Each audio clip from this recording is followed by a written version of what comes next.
Master, welcome back again to our channel. Panibagong araw, panibagong kabanata na naman ang pagsamasamayin natin ngayong araw na ito. At kung bago ka sa ating channel, pag-click ang subscribe button and hit the notification bell para updated kayo sa ating mga susunod na videos. So mga Master, bago natin simulan ang ating kabanata ngayong araw na ito, huwag po sana natin skip yung ads mga Master, no, dahil malaking bagay na po yan sa ating munting channel. So simulan na natin kabanata ngayong araw na ito. Let's go! Kabanata 2846-2870. Kabanata 2846. Si James ay nasakop na ang isang puting halo ng maaga, na nagpapataas ng kanyang lakas. Hindi na niya kailangang palakasin ang kanyang depensa dahil mayroon siyang 108 Infinity Steles na maaaring gamitin bilang isang pormasayon upang maiwasan ang mga kaaway na makalapit o magdulot ng malaking pinsala sa kanya. Matapos ang napakatagal na pakikipaglaban at pag-alis ng marami pang kandidato, halos maubos din ang mga kristal ng natitirang contenders. Samantala, ang kristal ni James ay halos hindi pa rin ginagamit at halos walang pinsala. Pagkalakas ni James ay nakangiting sabi nito, "Simulan na natin ang labanan." Umalangaw-ngaw ang boses ni James sa buong arena. Gayunpaman, walang gumalaw ng kalamnan. Sa halip, nagpalitan sila ng tingin frame katumbas at pinagmamasdan ng mabuti ang isa't isa. May 9 na tao ang naiwan sa arena. Sinakop ni Brielle ang gininto ang halo sa gitna, na nagpanatiling ligtas sa kanya sa ngayon. Nagkalat din sa buong arena ang iba pang contenders. Nang makitang walang kumibo, iniwas ni James ang kanyang tingin sa mga natitirang contenders. Sa wakas, tumigil ang tingin niya kay Yorick. Nang makitang matamang nakatingin sa kanya si James, hindi sinasadyang napaatras si Yorick. Nagdilim ang kanyang mukha nang magsimulang lumapit si James na may hawak na Crepe Myrtle Divine Sword sa kanyang kamay. Tanong ni Yorick, "Anong ginagawa mo, James?" Ngumiti si James at sumagot, "We're in an arena meant for battles. What do you think I'm doing?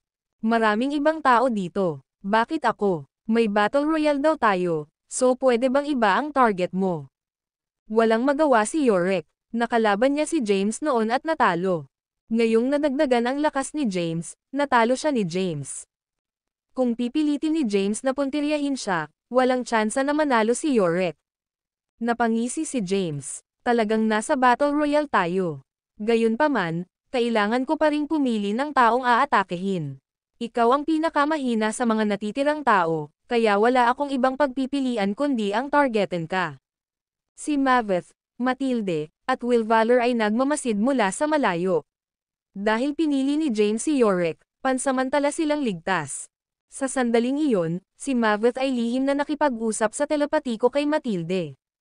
"We can't let this continue.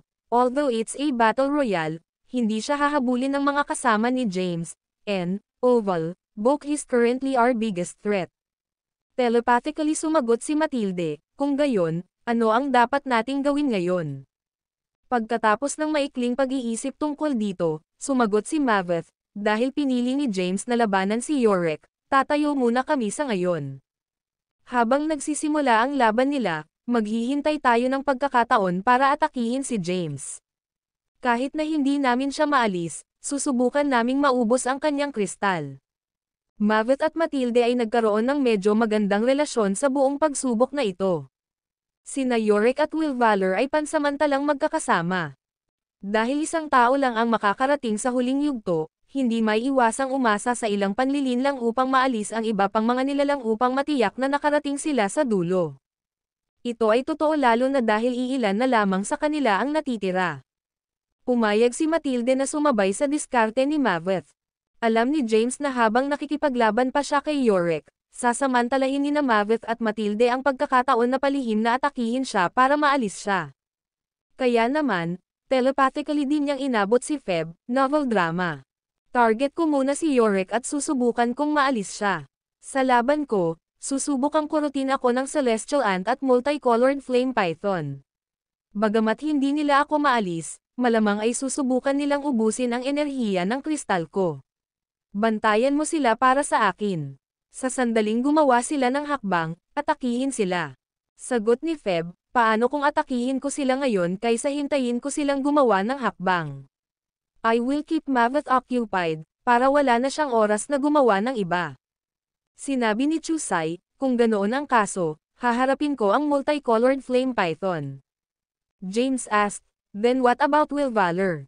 Nang marinig ito, tumahimik sina Chusai at Feb. Nagpatuloy si James sa pagbibigay ng mga tagubilin sa pamamagitan ng telepath. Hindi tayo maaaring umasa kay Lucifer. Siya ay miyembro lamang ng ating pansamantalang alyansa. Hindi na natin kailangan ang alyansa ngayon, kaya dapat tayong mag-ingat sa kanya. Sumagot si Feb, sa mga sitwasyong tulad nito, ang mga tao ay may posibilidad na unahin ang kanilang sariling kaligtasan. Kung hindi natin aatakehin si Will Valor, malamang na hindi siya makikialam. Then we'll proceed as planned, sagot ni James. Ilang saglit lang ay nakaisip na ng plano si James at ang kanyang mga kasama. Huwag mo akong target, James. Sinabi ni Yorick, alam kong hindi ako aabot sa dulo, ngunit sinabi ng tagapangalaga na ang supernatural powers mula sa Bin Primordial Age ay lilito sa mga arena. Hindi pa sila lumilitaw, ngunit ang gusto ko lang ay isang supernatural power o secret art. Ang video na ito ay edited by Urban Storytelling. Kabanata 2847. Nakangiting pagbabante ni James. Kung hindi kita lalabanan, sino ang iminumungkahi mong susundan ko? I'll have to attack someone eventually. Are you just expecting us stay in this aimless stalemate? Ang ekspresyon ni Yorick ay naging napakadilim. Sa kanyang nakaraang laban kay James, sinadya niyang itago ang kanyang huling paraan. Gayunpaman, alam ni Yorick na hindi siya kalaban ng kasalukuyang James na pinalakas ang kanyang lakas. Nag-aalala si Yorick, ano ang dapat kong gawin? Habang nag-iisip siya, tumalon na si James papunta sa kanya, novel drama. Sigaw ni Yorick, damn it. If I'm destined to be eliminated, then I'll make you expend your crystal's energy. Sa sandaling iyon, agad na nagbagong anyo si Yorick sa ikatlong yugto ng Athoran combat form.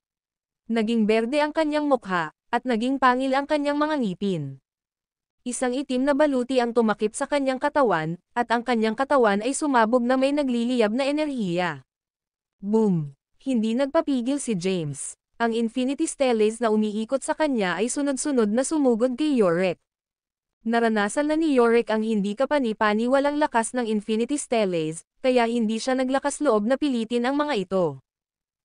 Sa halip, patuloy siyang umiiwas sa kanilang mga pag-atake.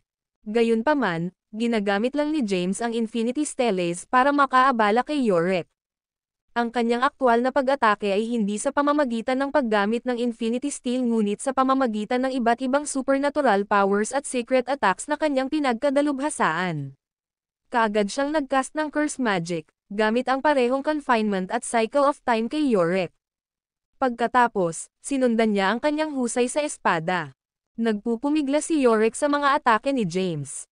Sa maikling sandali, ilang dosenang beses siyang tinamaan ng espada ni James.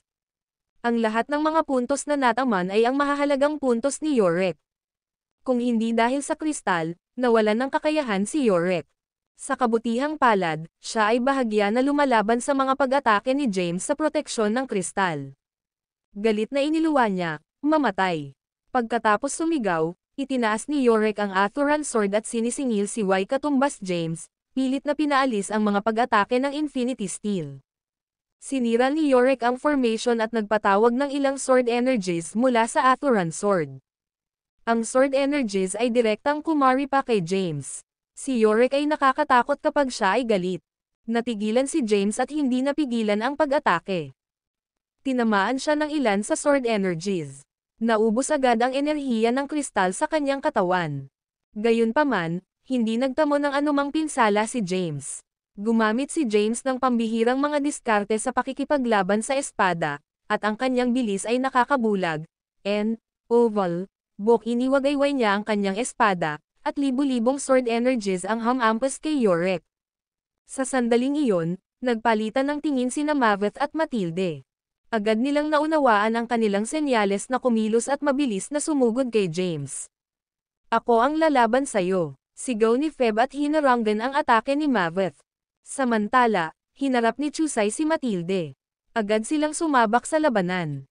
Bagamat naharang sina Maveth at Matilde, iniwasan nilang labanan sina Feb at Chusai.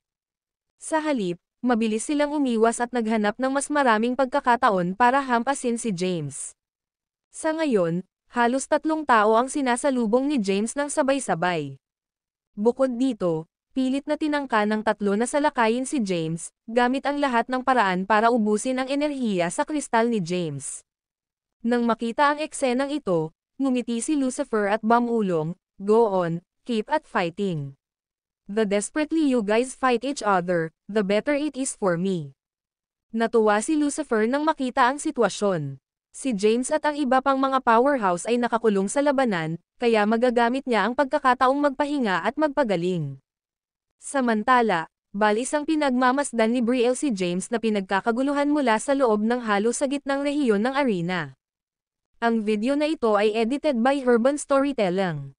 Kabanata 2848. Sinadya ni Maveth at Matilde na mag-away sina Feb at Chusay.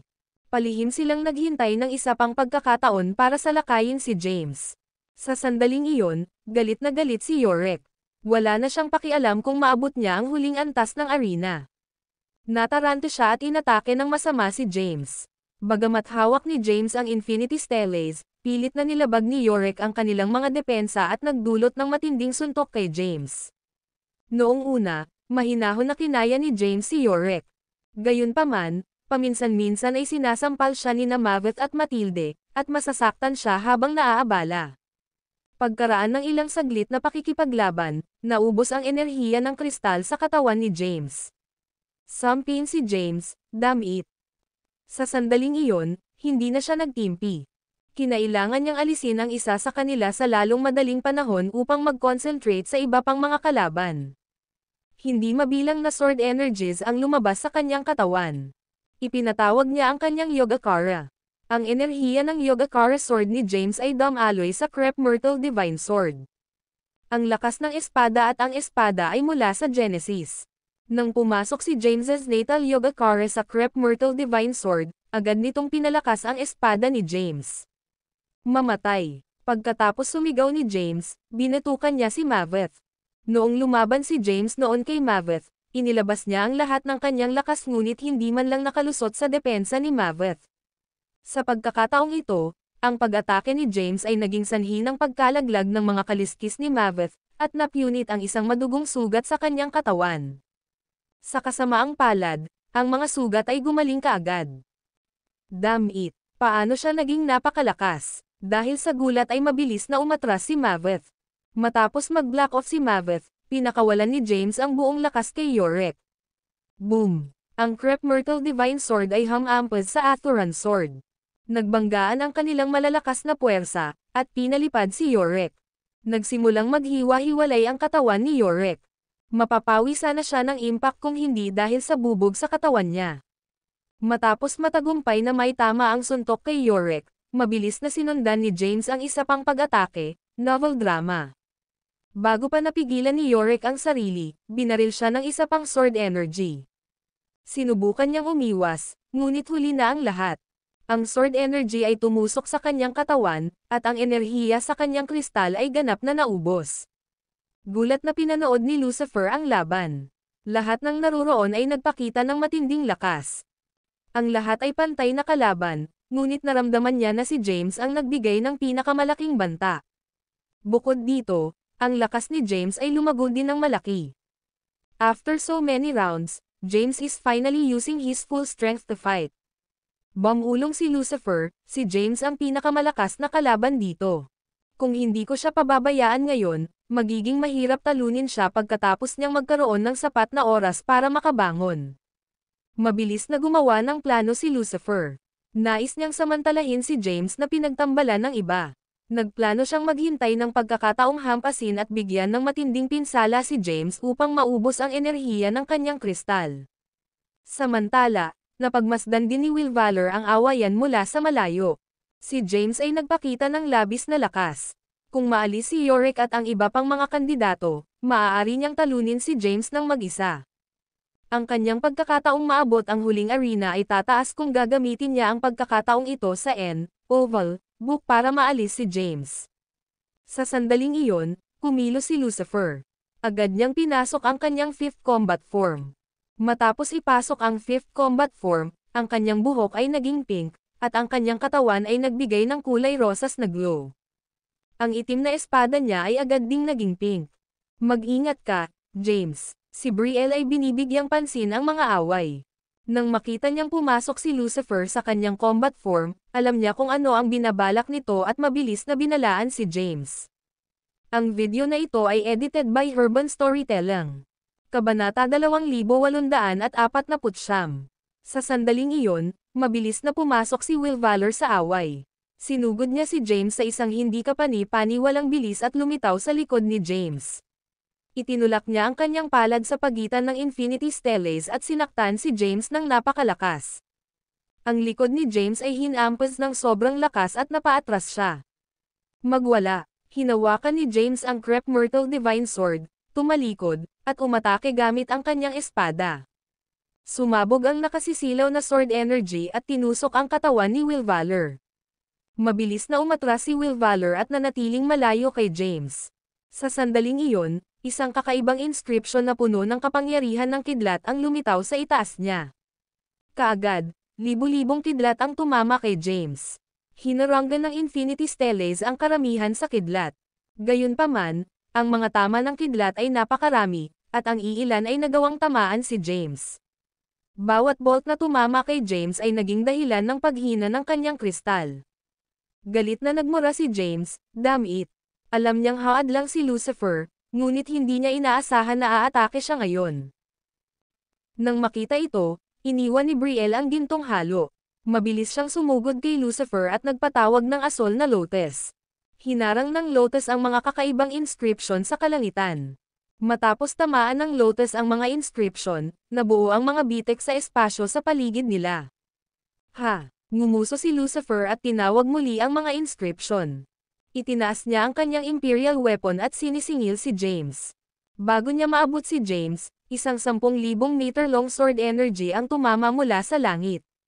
Ang sword energy ay bumangga sa Infinity Stellace, novel drama. Ang Infinity Stellace ay bumagsak mula sa puwersa at nahulog mula sa himpapawid, bumagsak sa lupa. Galit na tumili si Feb matapos makita si James na inaatake mula sa lahat ng panig. Damn it! Gusto niyang tulungan si James ngunit abala siya kay Maveth. Wala siyang choice kundi mag-concentrate muna sa pakikipaglaban kay Maveth. Gayunpaman, ang lakas ni Maveth ay pantay sa kanya at hindi siya nagawang ipagpatuloy ni Feb. Sa sandaling iyon, pinapanatili din ni Matilde na abala si Chusai. Sinubukan din ni Brielle na pigilan si Lucifer, ngunit siya ay mas mahina kaysa sa kanya at nataman ng kanyang espada. Kung wala ang kristal, siya ay nawalan ng kakayahan o nawalan man lang ng buhay matapos tamaan ng espada ni Lucifer. Hindi pinansin ni Lucifer si Brielle at nagmadaling lumapit kay James. Nang makitang nagsanib sina Will Valor at Lucifer laban kay James, tumawa si Yorick ng mayabang. "Kahit matanggal ako, isasama kita." Napatingin si James kay Lucifer, Will Valor, at Yorick na nakapalibot sa kanya. With a calm expression, he said, "So what if the three of you gang up against me?" Kahit Oval, Bok Lucifer at Will Valor sumali sa laban, tatanggalin pa rin kita. Nagpakawala si James ng itim na ambon mula sa kanyang katawan. Agad na nagtipon ang ambon upang bumuo ng isang itim na lotus.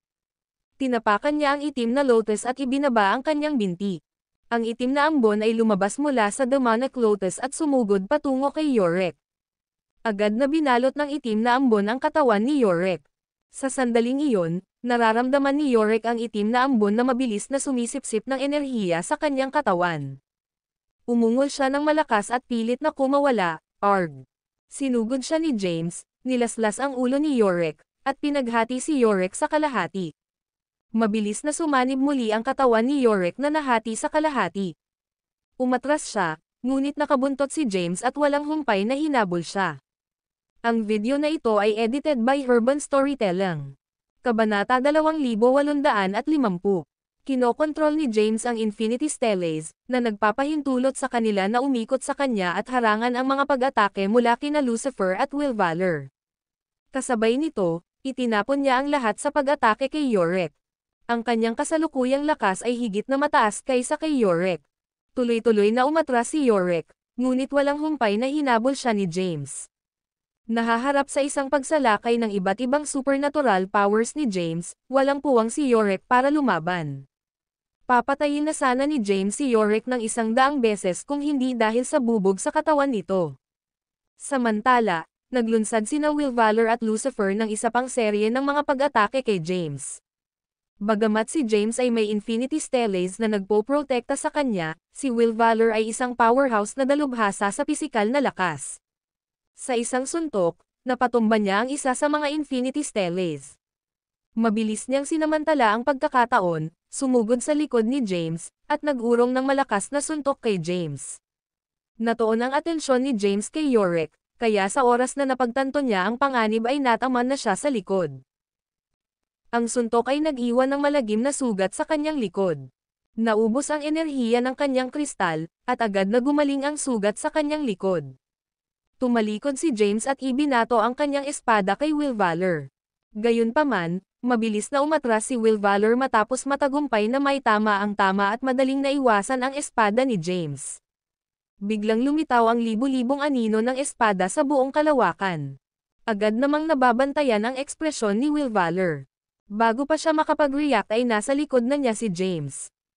Sa sandaling makalapit si James, ang katawan ni Will Valor ay tinusok ng isang espada, at ang hindi mabilang na mga anino ng espada ay nagsanib at dumaan sa kanyang katawan.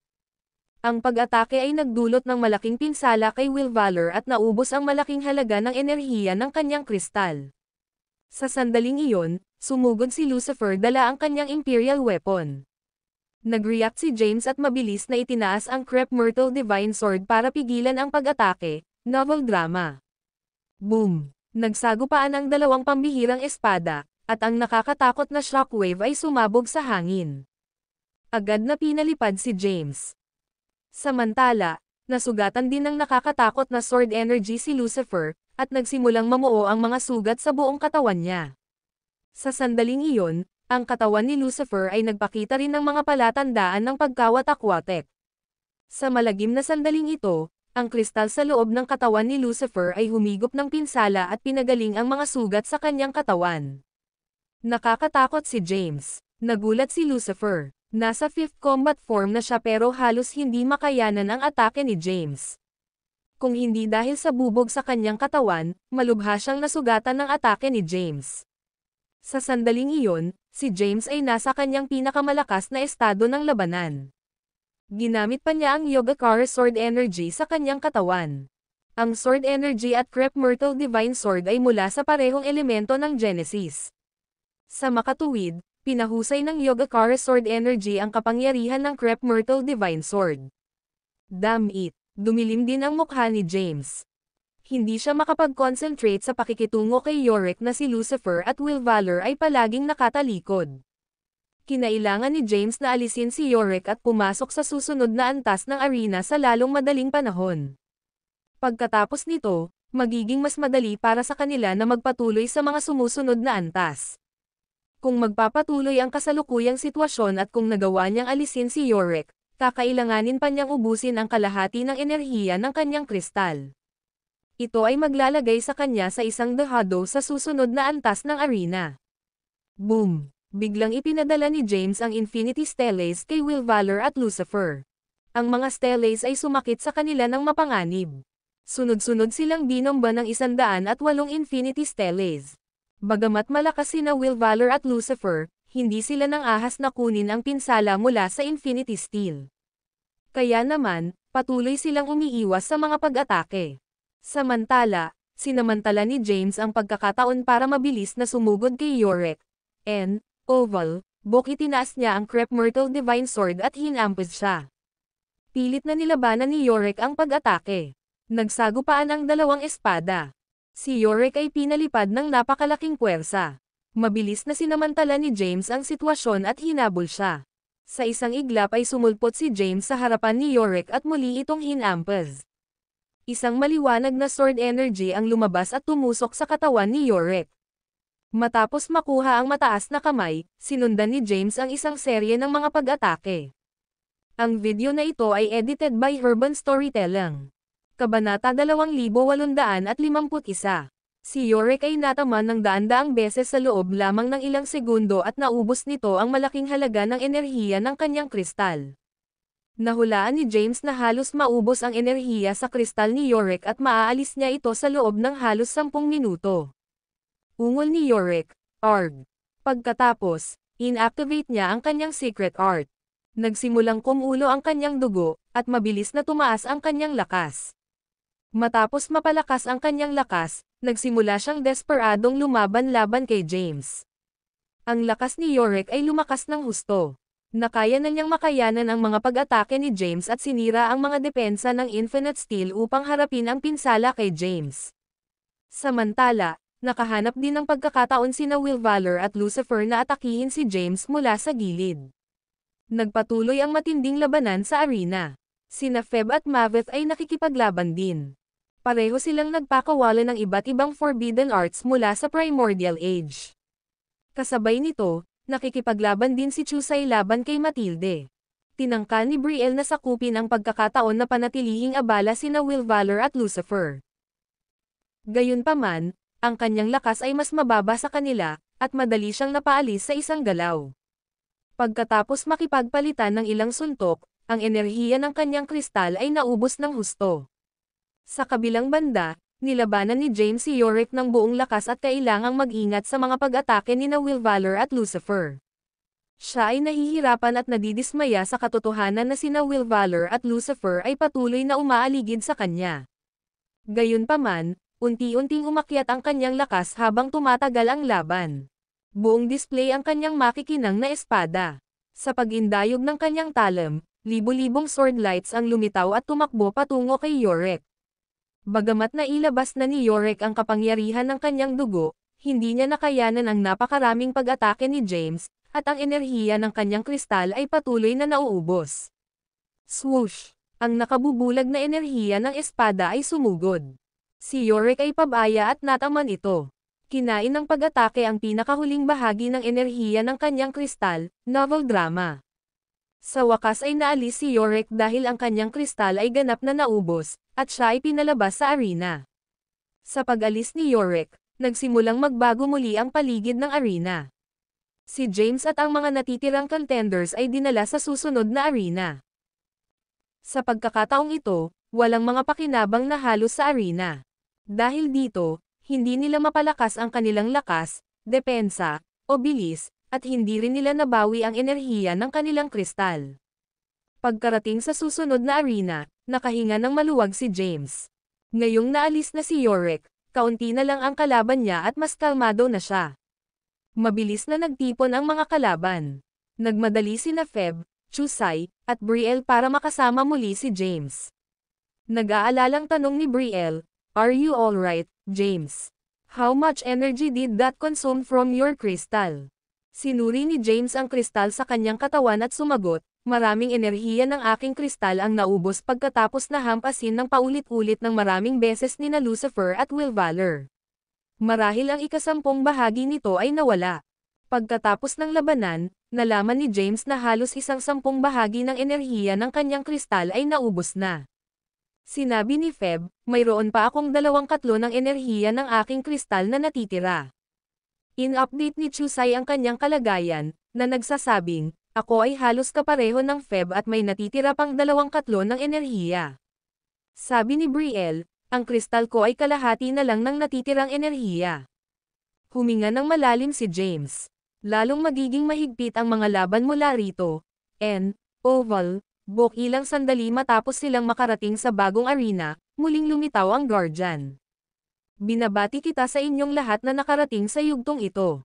Sa antas na ito, mayroong isang nakatagong sinaunang kasulatan mula sa panahon ng sinaunang hukuman sa langit." Umalangaw-ngaw ang boses ng Guardian sa buong arena.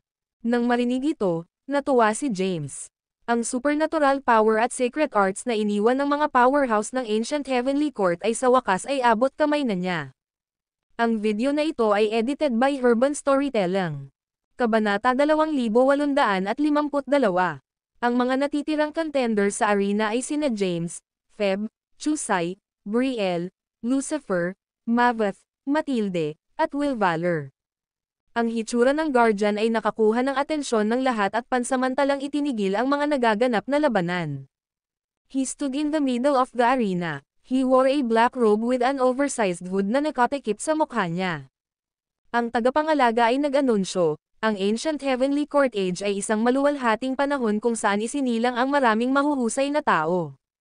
Mayroong hindi mabilang na mga Grand Emperor at Ancestral Gods sa panahong ito kung hindi dahil sa paghihigpit sa kanila ng universo at pinipigilan silang makamit ang mas mataas na taas. Sa kabila ng kakulangan ng Ancestral Gods sa Ancient Heavenly Court Age, marami ang napakalapit sa ranggo. Ang lahat ng makapangyarihang figure na ito ay nagmana ng iba't ibang supernatural powers at secret arts, na ngayon ay nakatago sa loob ng mga guho ng Ancient Heavenly Court. Gayunpaman, ang mga piling tao ay pinananatili sa loob ng huling ilang antas ng arena. Biglang naalala ni James ang sinabi sa kanya ni Waldonis bago pumasok sa South Heaven Gate. Hinimok siya ni Waldonis na hanapin ang 3,000 cultivation arts sa loob ng guho ng sinaunang langit na hukuman. Nakita niya dati si Sophie na gumamit ng 3,000 cultivation arts para talunin ang tatlong walang kapantay na powerhouse sa Demon Realm. Hindi napigilan ni James na magtanong, Mr. Guardian, narinig ko na ang pinuno ng universo noong Ancient Heavenly Court Age, ang Jade Emperor, ay lumikha ng isang walang kapantay na secret art noon. Nasa arena din ba ang secret art na ito? Ang 3,000 sining sa paglilinang. Bumantong hininga ang tagapangalaga at sinabing, iyan ang pinakamakapangyarihang supernatural na kapangyarihan ng sinaunang panahon ng hukuman sa langit. Ito ay isang kataas-taasang lihim na sining na nilikha ng Jade Emperor mula sa kaalamang nakuha niya mula sa landas sa langit. Sa kasamaang palad, hindi marami ang nakakaunawa sa 3,000 sining ng paglilinang. Sa ngayon, ang Jade Emperor lang ang may ganap na master. Upang masagot ang iyong katanungan, ang 3,000 sining ng paglilinang ay talagang nasa arena. Gayunpaman, kailangan mong maabot ang huling yugto ng arena upang makuha ito. Kung ang taong makakakuha nito, ipauubaya iyon sa tadhana. Ang malalakas na kalaban na naruroon ay nasa sabik matapos marinig ang mga salita ng tagapangalaga. Kahit na napalampas nila ang Providence, maaari pa rin silang makinabang ng malaki kung maabot nila ang huling ilang antas ng arena. Kahit na ang isang Grand Emperor ay may intriga ng supernatural powers at secret arts mula sa Ancient Heavenly Court Age. Tanong ni James, kung gayon, ano ang supernatural power sa antas na ito? Ang Ancient Heavenly Court Age ay isang maluwalhating panahon kung kailan ipinanganak ang hindi mabilang na mga powerhouse. Gayunpaman, ang mga arena ay nagtataglay lamang ng ilang supernatural powers. Pinatunayan nito na ang supernatural power sa mga arena na ito ay ang pinakamalakas mula sa sinaunang Heavenly Court Age. Ang tagapangalaga ay tumingin kay James at sinabi, ang supernatural na kapangyarihan sa antas na ito ay tinatawag na 36 na demonic art. Ang 36 demonic art. Lahat ng naruroon sa lugar ay namangha. Anong klaseng supernatural power iyon? Ipinaliwanag ng Guardian, ito ay isang set ng supernal powers mula sa isang marshal of the Ancient Heavenly Court Age. Ito ay makapangyarihan ngunit nakakahamong ding makabisado. Ang ganap na makabisado ang 36 na demonic art ay isang malaking hamon. Tinanong ni Lucifer, Mr. Guardian, paano natin makukuha itong 36 demonic art? Saan ito matatagpuan sa arena? Itinaas ng Guardian ang kanyang ulo, at ang kanyang kulubot na braso ay nakaunat mula sa kanyang malalawak na manggas. Itinuro niya ang langit. Napatingin ang lahat sa langit, novel drama. Sa sandaling iyon, isang itim na liwanag ang lumitaw sa kalangitan. Nang lumitaw ang itim na liwanag, lahat ng nasa arena ay lumukso sa langit upang agawin ito matapos agad na oval, libro na kinikilalang ito ang 36 na demonic na sining. Lahat ay tumalon at humarap sa itim na liwanag halos sabay-sabay. Matapos makalapit sa itim na liwanag, natuklasan nila na isa lamang itong piraso ng itim na jade na may mga sinaunang salita na nakaukit dito. Halos sabay-sabay na hinawakan ni James at ng iba ang itim na jade. Gayunpaman, naramdaman ni James ang matinding sakit na kumakalat sa kanyang braso pagkatapos niyang hawakan ang jade, at bumitaw siya. Ang mga nakahawak sa jade ay nataman ng puwersa. Boom! Ang video na ito ay edited by Urban Storytelling. Kabanata 2853. Isang kakilakilabot na kapangyarihan ang kumalat sa hangin, na nagpapalayo sa lahat. Sa mahalagang sandali, isang misteryosong inscription ang lumitaw sa kalangitan. Nag-transform ito sa isang malakas na puwersa at kumalat sa himpapawid, na agad na nagpa-immobilize sa lahat. Novel drama. Haha, akin na yan. Tumawa si Lucifer, kinuha ang jade, at itinago ito. Ginamit niya ang Elysian inscription para ikulong ang lahat. Sa oras na makalaya si James at ang iba pang mga nilalang mula sa pagkakagapos ng Elysian inscription, nakuha na ni Lucifer ang 36 na demonic art. Matapos agawin ni Lucifer ang jade, mabilis siyang umatras sa isang sulok ng arena. Tumingin siya sa mga titig ng lahat ng nagseselos at nakangusong sinabi, "Guys, dahil nakuha ko ang 36 demonic art, ibig sabihin, it was destined to be mine, and, Oval, book don't fight me over it. There's more on the next levels." Ang boses ni Lucifer ay dumaan sa arena. Nagmura si Maveth, "Damn it. Ang 36 demonic art ay isang nakakatakot na supernatural power, at nabigo si Maveth na hindi niya ito makuha dahil inagaw ito ni Lucifer sa kanyang tusong taktika." Ang iba ay hindi nasisiyahan sa nangyari. Gayunpaman, alam nilang lahat na magiging mahirap na agawin ang 36 demonic art dahil naangkin na ito ni Lucifer. Bumaba mula sa langit si James at ang iba pang nilalang at dumapo sa arena. Si James, Feb, Chusai, at Brielle ay nagsiksikan. Napatingin ang apat sa iba pang nasa arena. Tinanong ni Chusai, "Ano ang dapat nating gawin ngayon, James?" Sabi ni James, "Ano pa ba ang magagawa natin maliban sa laban? Dapat ituloy mo ang laban kay Matilde, at si Feb ay tututukan si Maveth." Tumingin si Feb kay James at nakakunot ang noo niyang sinabi, "Are you going to go against the other two? Will Valor and Lucifer are both very powerful." Si Lucifer ay lalong kakilakilabot dahil mayroon siyang Elysian inscription na naglalaman ng malaking lakas.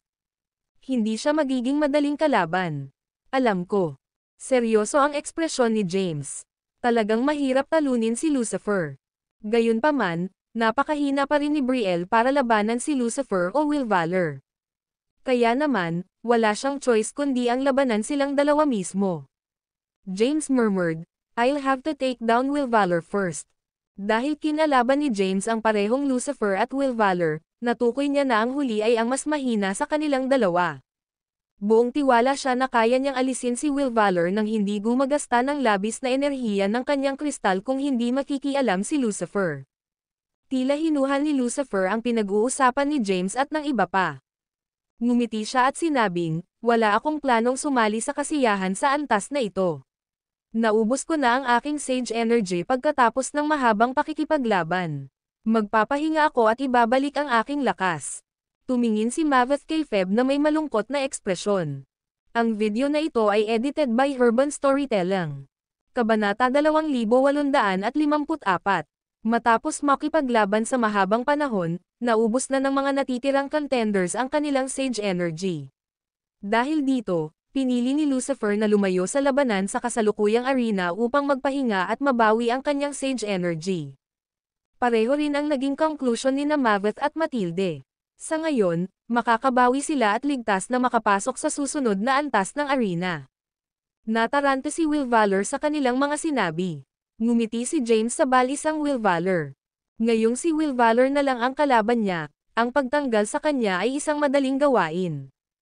Hawak ni James ang Crep Myrtle Divine Sword at dahan-daang naglakad patungo kay Will Valor. Sumunod din sa likod niya sina Feb at Chusai. Nang makita ang tatlong powerhouse na naglalakad palapit sa kanya, nang agot si Will Valor ng kanyang mga ngipin. Kung alam niyang mangyayari ito, hindi niya pipiliing atakihin si James sa nakaraang antas. Matapos niyang tulungan ang mga kapwa niya kaibigan, madali siyang iniwan. Bagamat isa rin siyang powerhouse, hindi niya kayang labanan ang tatlong malalakas na kalaban ng sabay-sabay. "Ano ang magagawa ko?" Natarante si Will Valor. Hindi siya binigyan ni James ng pagkakataong makapag-isip at mabilis na sinugod siya. Sina Feb at Chusai ay sinundan din ng mga agresibong pag-atake. Alam na ang iba ay nagsisikap na mabawi ang kanilang lakas sa panahong ito, nais ni James na tapusin ang labanan sa lalong madaling panahon at mabawasan ang Oras na kailangan nilang magpahinga. Sa kabilang banda, hindi nag-abala si James na maubos ang kanyang lakas. Dahil mayroon siyang elemental inversion, mabawi niya kaagad ang kanyang lakas. Dahil nagawa niyang lumaban ng 30,000 taon ng diretsyo sa nakaraan, hindi siya nag-aalala tungkol sa pagkakaroon ng hindi sapat na lakas upang labanan ang mga susunod na laban. Hindi nagtagal, sumiklab ang isang matinding labanan. Ito ay malinaw na isang panig na labanan, novel drama. Si Will Valor ay ganap na walang magawa sa harap ng tatlong powerhouse, at ang enerhiya ng kanyang kristal ay mabilis na naubos. Wala pang kalahating oras na tanggal siya. Muli, inilipat sila sa isang bagong arena. Matapos magbago ang kanilang paligid, lahat ng natitirang contenders maliban kay Brielle ay agad na sumugod sa langit, naghihintay para sa susunod na supernatural power na lumitaw. Nanatili sa lupa si Brielle. Muling lumitaw ang Guardian sa arena. Inangat niya ang ulo niya at ngumiti matapos makita ang lahat maliban kay Brielle sa langit. Pinupuri ko kayong lahat sa bilis ninyo. Naalis mo na ang ibang tao ng napakabilis. Binabati kita sa pagpunta sa antas na ito. May isa pang supernatural power sa antas na ito, na tinatawag na Hithram. Ang tagapangalaga ay nagsimulang ipakilala ang supernatural na kapangyarihan. Noong sinaunang Heavenly Court Age, mayroong isang hindi kapani-paniwalang makapangyarihang individual na tinatawag na Ancestral Cultivator Master. Kahit na hindi siya isang ancestral god, kaya niyang tumayo bilang pantay sa kanila. Ang Hithram ay isang natatanging kasanayan sa martial art na nilikha niya. Mula noong sinaunang panahon, siya lamang ang taong matagumpay na nakabisado ito. Ang tagapangalaga ay nagbahagi ng impormasyon tungkol sa pangalan at pinagmulan ng Hithram. Lumutang sa ere ang mga contenders na nakikinig sa kanya habang pinapansin ang kanilang paligid. Lahat sila ay sabik na i-claim ito sa sandaling lumitaw ito dahil ang unang taong nag-claim na ito ang may-ari. This time, pinaghandaan na rin ni James. Alam ni Brielle na siya ay masyadong mahina para makipagkompetensya sa iba. Dahil dito, matino siyang umiwas dito. Oval, inaasahan niyang mabuhay at maabot ang mas matataas na antas ng arena, kung saan magkakaroon ng mas kaunting kompetisyon. Ito ay magbibigay sa kanya ng isang posibleng pagkakataon na makakuha ng iba pang supernatural powers. Lihim niyang inactivate ang demonic energy at nilayon niyang gamitin ang confinement sa iba sa sandaling lumitaw ang supernatural power. Pagkatapos, maaari niyang agawin ito habang ang iba ay sobrang abala sa pagre-react. Sa sandaling iyon, isang malambot na puting liwanag ang biglang lumitaw sa lugar. Sa pagkakataong ito, ang puting liwanag ay hindi lumitaw sa kalangitan bagkus ay nag-hover ng ilang metro sa itaas ng arena. Nasa harap ni Brielle ang lokasyon kung saan sumibol ang puting liwanag. Nang makita ang puting liwanag na lumitaw sa kanyang harapan, bumilis ang tibok ng puso ni Brielle. Mabilis niyang kinuha ang puting ilaw at itinago iyon. Ang video na ito ay edited by Urban Storytelling. Kabanata 2855. Akin. Sa sandaling ilagay ito ni Brielle, isang powerhouse ang bumungad sa kanya. Sumugod si Maveth at hinampas si Brielle, pinasabog siya ng malakas. Buti na lang at iniligpit na ni Brielle ang kayamanan sa kanyang storage space. Bumaba si James mula sa langit at tumayo sa harap ni Brielle, he smiled at her. Ang swerte mo at nakuha mo yan. Pilyong ngumiti si Brielle at sinabing, I wasn't expecting it also. I had no intention to get Hithram, but it appeared right in front of me. Pinandilatan ng ibang mga nilalang si Brielle na may masamang ekspresyon. Lumapit si Maveth, iniunat ang kanyang kamay, at sinabing, ibigay mo. Lumipat si Brielle sa likod ni James. Sinulyapan ni James si Maveth at sinabing masama, dahil inangkin niya ito, walang dahilan para ibigay ito sa iyo. Natapos ang laban natin dati sa isang draw, kaya't aayusin natin ito ng isang beses at para sa lahat. Sumulyap si James sa iba pang nasa arena at sinabing, you should stay out of this and let me fight Maveth well. Sa pagitan ng kanyang pisikal na lakas at ng aking Divine Crepe Myrtle Sword, gusto kong makita kung alin ang lalabas sa itaas. Nagkibit-balikat si Lucifer at sinabing, gawin mo ang gusto mo. Manunood lang ako mula rito. Dahil napakalayo na nila sa arena, ang iba ay nakahinga ng maluwag na hindi na kailangang lumaban. Kung mas maa-advance pa nila, mas mataas ang tsansa nilang matamo ang Providence. Alam ni Lucifer na maraming tao sa panig ni James. Gayunpaman, hindi siya natakot dahil nasa tagiliran niya ang Elysian inscription at ang kapangyarihan nito. At saka, unti-unting mawawalan ng lakas si James kapag lumaban siya. Kaya, napagtanto ni Lucifer na kapag mas lumaban si James, mas malaki ang kanyang sariling mga pagkakataon. Bagamat humingi ng patas na laban si James, palihim niyang inabot sina Feb at Chusai. Itinuro niya sa kanila, maghanap ng pagkakataon mamaya para atakihin si Maveth at bigyan siya ng malubhang pinsala. Ayokong makipaglaban sa kanya ng mag-isa. Naniniwala ako na ang multicolored flame python ay maiiwasan ang pakikipaglaban sa ngayon. Tumanggaw naman sina Feb at Chusai. Gayunpaman, pinaghihinalaan na ni Maveth ang kanilang plano. Nilinggan niya si Lucifer at sinabing, sigurado ka bang hindi ka lalaban sa round na ito, Lucifer? Dapat tayong tatlo ay magtulungan at puksain muna si James. Kung hindi, si Matilde ang susunod pagkatapos kong maalis, at kailangan mong labanan silang apat sa huling round. Sa tingin mo ba magkakaroon ka ng pagkakataon na makakuha ng kapangyarihan? Tumingin si Lucifer kay Maveth at mahinahong sinabi, so you're asking me to join forces with you? Sumagot si Maveth, oo. Ikaw, ako, at si Matilde ay dapat magtulungan laban kay James, ang Gorger, at Snowwolf. Ito ang tanging pagkakataon natin na mas mapalapit sa pagkamit ng Providence. Nagtagal din si James. Matapos makarating sa malayo, ang pagtatamo ng Probidensya ay ipinaubaya sa tadhana. Ang lahat ng natitirang contenders ay halos pantay-pantay, at ang pag-abot sa huling antas ng arena ay nakasalalay sa swerte ng isa.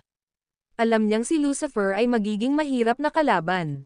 Buti na lang at kasama niya sina Feb at Chusai. Pareho silang makakatulong sa kanya na maubos ang kristal ni Lucifer.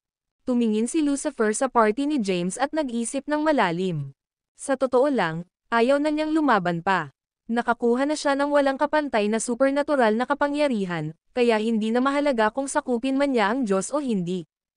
Kahit na ang paglukso sa 3 dimensyon, pagbitaw sa 5 elemento, at pagkamit ng katawan ng emperador ay nakatutokso, oval, alam niyang kailangan ng isang tao na tiisin ang mga paghihirap sa landas ng paglilinang ng isang tao.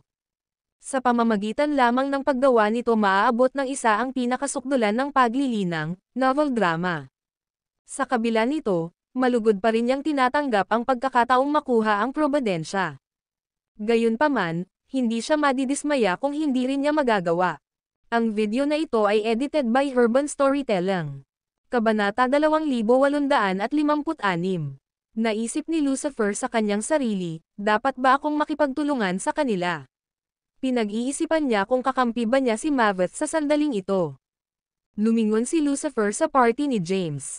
Kung ikukumpara kay Maveth, si James ay isang mas mabigat na kalaban. Pagkatapos ng panandaliang timbangin ang mga posibilidad, sumang-ayon si Lucifer sa mungkahi ni Maveth. Sige, gawin natin. Lumingon si Lucifer sa party ni James, at kalaunan, huminto ang tingin niya kay Brielle. Mahinahon niyang sinabi, dahil nakuha na ng babaeng iyon ang kanyang loot dito, wala nang dahilan para manatili siya. At saka, siya ang pinakamahina sa inyong lahat. Hindi siya dapat maging qualified na nandito ngayon, at hindi rin dapat magpatuloy. Nang marinig ito, humakbang si Brielle sa likuran ni James, novel drama. Sa mga natitirang tao sa arena, siya talaga ang pinakamahina. Gayunpaman, nakuha pa rin niya ang isang supernatural na kapangyarihan. Pinrotektahan ni James si Brielle sa mga nakaraang antas, at wala siyang pagnanais na magpatuloy sa susunod na antas. Kaya, tumayo siya sa likod ni James at bamulong, James, hayaan mo akong lumaban. Hindi ko na kailangan pang lumaban pa. Bagamat hindi ako kasing lakas nila, susubukan kong maubos ang lakas ng kristal nila. Gusto kong tulungan kang makuha ang Providence. James looked at her and said with a smile, hanggat narito pa ako sa arena na ito, walang maglalakas loob na tanggalin ka. Paano kung magtatago ka muna sa Celestial Abode pansamantala? Maaari kang lumabas kapag naabot na natin ang huling ilang antas. Nag-alinlangan si Brielle at sinabing, hindi ako sigurado kung dapat kong gawin iyon. Nakakuha na ako ng supernatural power. Kung papayagan mo akong magtago ngayon, magiging unfair kina Feb at Chusai. Nagsumikap silang suportahan ka, at magiging unfair kung wala silang makukuha. Napaka-open-minded ni Chusai tungkol dito at ngumiti. Kung sakupin ko ang anumang bagay o hindi ay ganap na nakasalalay sa aking kapalaran at kakayahan. Kahit na umalis ako ng walang dala, ang karanasan ng pakikipaglaban sa hindi mabilang na mga powerhouse ay kapaki-pakinabang din. Tumango si Feb at sinabing, "Yep." Paninigurado ni James sa kanya. "Don't worry about it, just go." Pagkatapos magsalita, ikinaway ni James ang kanyang kamay, at isang malakas na puwersa ang lumabas mula sa kanyang palad, na pilit na dinadala si Brielle sa Celestial Abode upang magpahinga. Sa sandaling iyon, naiwan sa arena sina James, Feb, Chusai, Maveth, Matilde, at Lucifer. Halos magkapantay ang lakas nilang anim. Ang tanging bagay na magpapahiwalay sa kanila ay ang kanilang mga mapagkukunan at armas. Aawayin mo ako, Maveth. Wala pa tayong natukoy na panalo mula sa huling round. Tumingin si Feb kay Maveth at ngumiti na parang harmless. Tumingin din si Chusai kay Matilde at sinabing, "Ipagpatuloy natin ang laban natin mula noon. Gusto kong makita kung ano ang kaya ng multicolored flames mo." Tumingin si James kay Lucifer. Si Lucifer na lang ang natitira. Gayunpaman, gustong iwasan ni James na labanan si Lucifer dahil siya ang pinakamalakas sa lahat ng mga kalaban nila. Bukod dito, mayroon siyang Elysian inscription sa kanyang pagtatapon. Kung sila ay mag-aaway, ang dalawa sa kanila ay matatalo ng higit pa sa kanilang mapapakinabangan. Nakipag-usap si James sa telepathically kina Chusai at Feb. "There's no need to bother with one-on-one fights. Let's join forces and dispose of one of them first." Tanong ni Feb, "Alin ang target natin?" Iniwan ni James si Lucifer. Nagpalipat-lipat siya ng tingin kay Maveth at Matilde. Pagkatapos mag-isip ng ilang sandali, sinabi niya, si Maveth ay may kakilakilabot na pisikal na lakas at mga panlaban. Kailangang magsikap para maalis siya. Paano kung pupunta muna tayo kay Matilde? Tumango si Feb at Chusai. Oval, buk na pansin ni Matilde ang titig ni James at agad niyang naintindihan ang kanyang binabalak. Ang maraming kulay na apoy ay sumabog mula sa kanyang katawan habang siya ay nag-transform sa isang higanteng sawa. Ang kanyang katawan ay daan-daang metro ang haba, at mayroon siyang maraming kulay na kaliskis. Nang mga sandaling iyon, nagliyab ang kanyang katawan sa sobrang lakas. Ang video na ito ay edited by Urban Storytelling. Kabanata 2857. Sumigaw si James, "Atake!" Agad niyang inihagis ang lahat ng secret arts na natutunan niya at pumasok sa pinakamalakas niyang combat state. Nag-transform din sina Feb at Chusai sa kanilang tunay na anyo, at ang kanilang mga enerhiya ay tumaas ng paputok. Sumigaw si Maveth mula sa malayo, "Inaway mo ako, Gorger." Siya ay mabilis na nag-transform sa isang malaking, gintong langgam at umangkas sa Feb. Iniwasan ni Feb ang kanyang mga atake at naghanap ng pagbubukas para salakayin si Matilde. Novel drama. "Puntahan kita, James." Umalangaw-ngaw ang boses ni Lucifer, at agad niyang sinugod si James gamit ang kanyang imperial weapon. Swoosh! Sumambulat ang nakasisilaw na sword energy. Gayunpaman, pinutol lamang ng sword energy ang anino ni James. Direktang naniningil ang tunay na katawan ni James sa multicolored flame python, Matilde. Ang sword energies ay patuloy na lumipad palabas mula sa Crep Myrtle Divine Sword. Ang sword energies ay naglalaman ng nakakatakot na sword intent, kabilang ang Samadhi sword intent, murderous intent, at sword intent na nabuo ng sage energy ni James. Ang sword energies ay bumangga sa multicolored flame python na may napakalakas na lakas at nagpagulong-gulong sa kanya. Nanginginig ang katawan ni Matt Idol dahil sa impact. Unti-unti, nabasag ang kanyang kaliskis, at umagos ang dugo mula sa balat sa ilalim. Ang pinakamalakas na estado ng labanan ni James ay nakakatakot. Kahit na ang multicolored flame python ay isang inapo ng 10 primordial fiends, hindi niya nakayanan ang mga pag-atake ni James, at ang kristal sa kanyang katawan ay unti-unting natutunaw. Kasabay nito, inutusan ni James ang Infinity Steles na durugan si Matilde. Ang multicolored flame python ay may napakalaking katawan. Sa kabila ng mabilis na paggalaw, madaling target ng Infinity Steles ang katawan ng sawa dahil sa laki nito. Ang Infinity Stellace ay sunod-sunod na binasag sa katawan ni Matilde, na nagdulot ng malaking pinsala. Biglang inilabas ni Lucifer ang Elysian Inscription, at naglabas ito ng mapang-ipang dami ng enerhiya. Naramdaman ni James ang pagdiin sa kanyang katawan. Agad siyang nahulog mula sa langit at bumagsak sa lupa sa ibaba.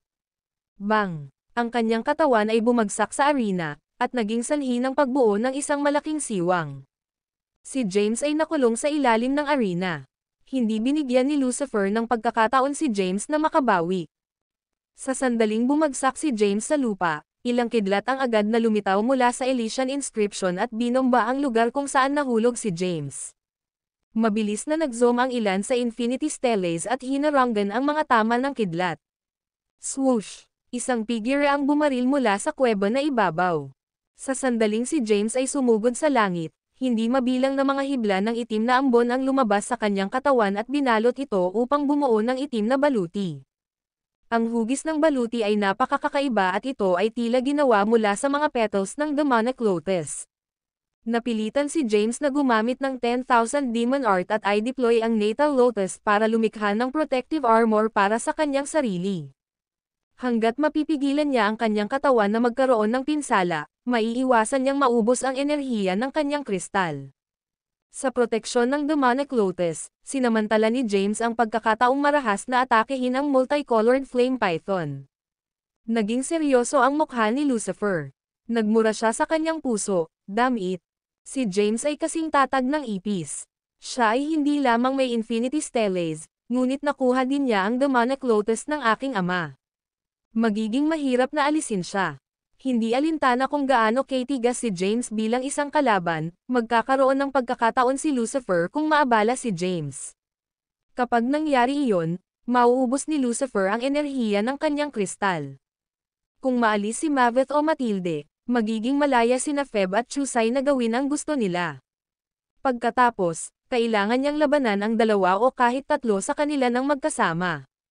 Ilalagay nito si Lucifer sa isang mahirap na posisyon. Ang video na ito ay edited by Herban Storytelling. Kabanata 2858.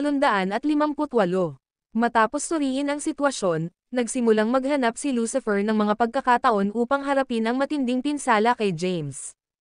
Gayunpaman, si James ay may proteksyon ng Infinity Stellace at ng demonic lotus petals na bumubuo sa kanyang baluti. Dahil dito, ang mga pag-atake ni Lucifer ay hindi nakapagbigay ng malaking pinsala kay James. Isa pa, sadyang iniwasan siya ni James kaya nahirapan siyang humanap ng opening. Dahil hindi siya makahanap ng pagkakataon na salakayin si James, binago niya ang kanyang target sa Chusai. Ang diskarte ni Lucifer ay upang maubos ang kristal ni Chusai hanggat kaya niya o mas mabuti pa, upang maalis siya kung posible. Sa pamamagitan ng paggawa nito, maaari niyang maging ang mga logro laban sa kanya sa mga sumusunod na ilang mga antas. Nakatuon si Chusai sa pag-atake sa multicolored flame python, nang biglang pumagitna si Lucifer at sinimulang salakayin siya. Hindi niya kayang harapin ang dalawa ng sabay-sabay, kaya itinoon niya muna ang atensyon kay Lucifer. Nang makita ito, mabilis na nakipag-usap si James kay Chusai ng telepathically, na nagsasabing, mag-ingat ka. Si Lucifer ay isang napakahigpit na kalaban. Subukang iwasan ang pakikipaglaban sa kanya ng direkta kung maaari. Susubukan kong maghanap ng pagkakataon na maalis ang multicolored flame python sa lalong madaling panahon. Sumagot si Chusai, focus on your fight, James. Bagamat malakas si Lucifer, hindi ako ganoon kadaling matatanggal. Matapos ilipat ni Lucifer ang kanyang target, si James ay wala ng bigat. Naglunsad siya ng matitinding pag-atake sa multicolored flame python, gamit ang bawat paraan na magagamit niya. Gayunpaman, ang multicolored flame python ay hindi madaling bumaba. Nasira ng kanyang multicolored flame si James at naubos ang ilan sa enerhiya ng kanyang kristal. Gayunpaman, hindi nabigla si James dito. Si James ay nakahihigit sa multicolored flame python sa bawat aspeto. Nagpatuloy ang laban ng mahigit isang oras.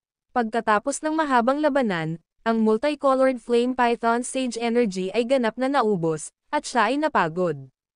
Mabilis na sinamantala ni James ang pagkakataong atakihin siya ng walang humpay.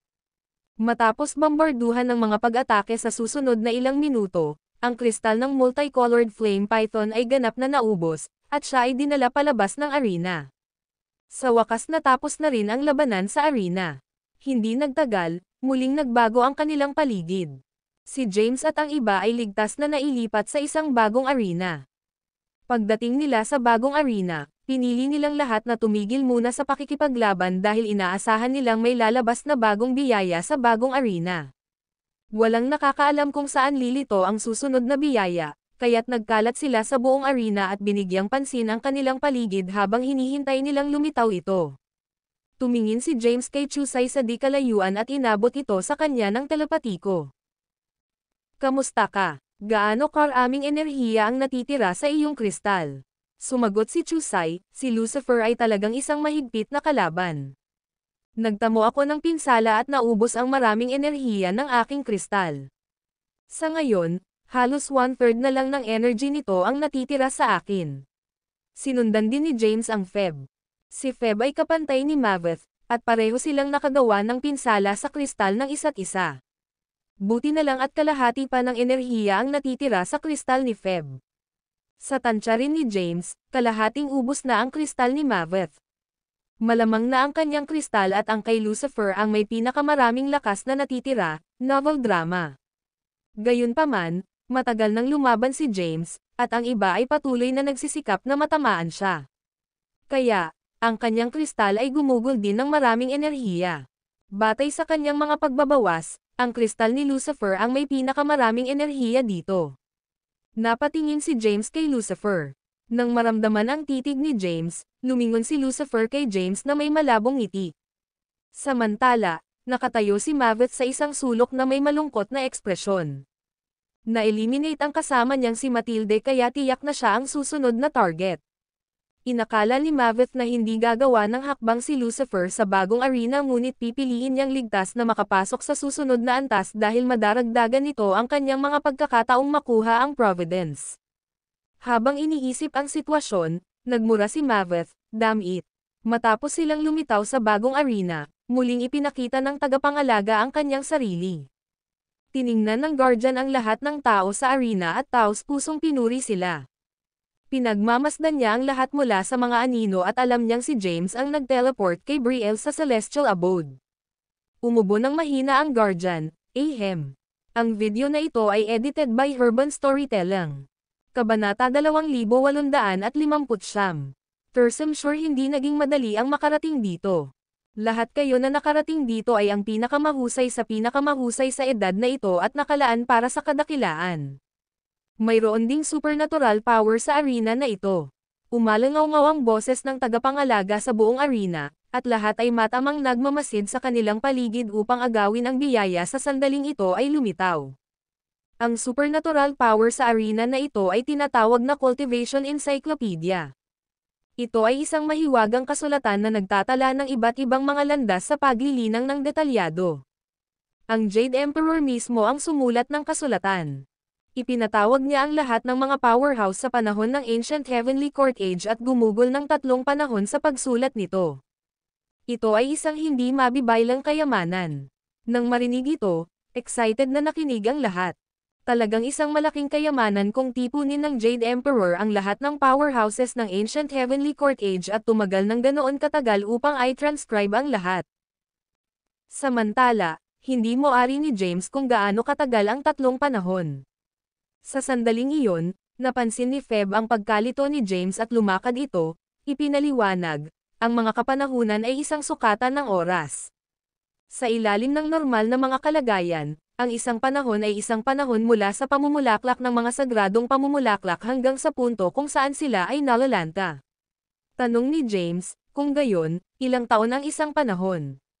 Sumagot si Feb, kung gagawin natin itong mga taon, ito ay dapat na mga 4 bilyon 900 milyong taon. Huff, huminga ng malalim si James, novel drama. Ang 4 bilyon at 900 milyong taon ay isang napakahabang panahon.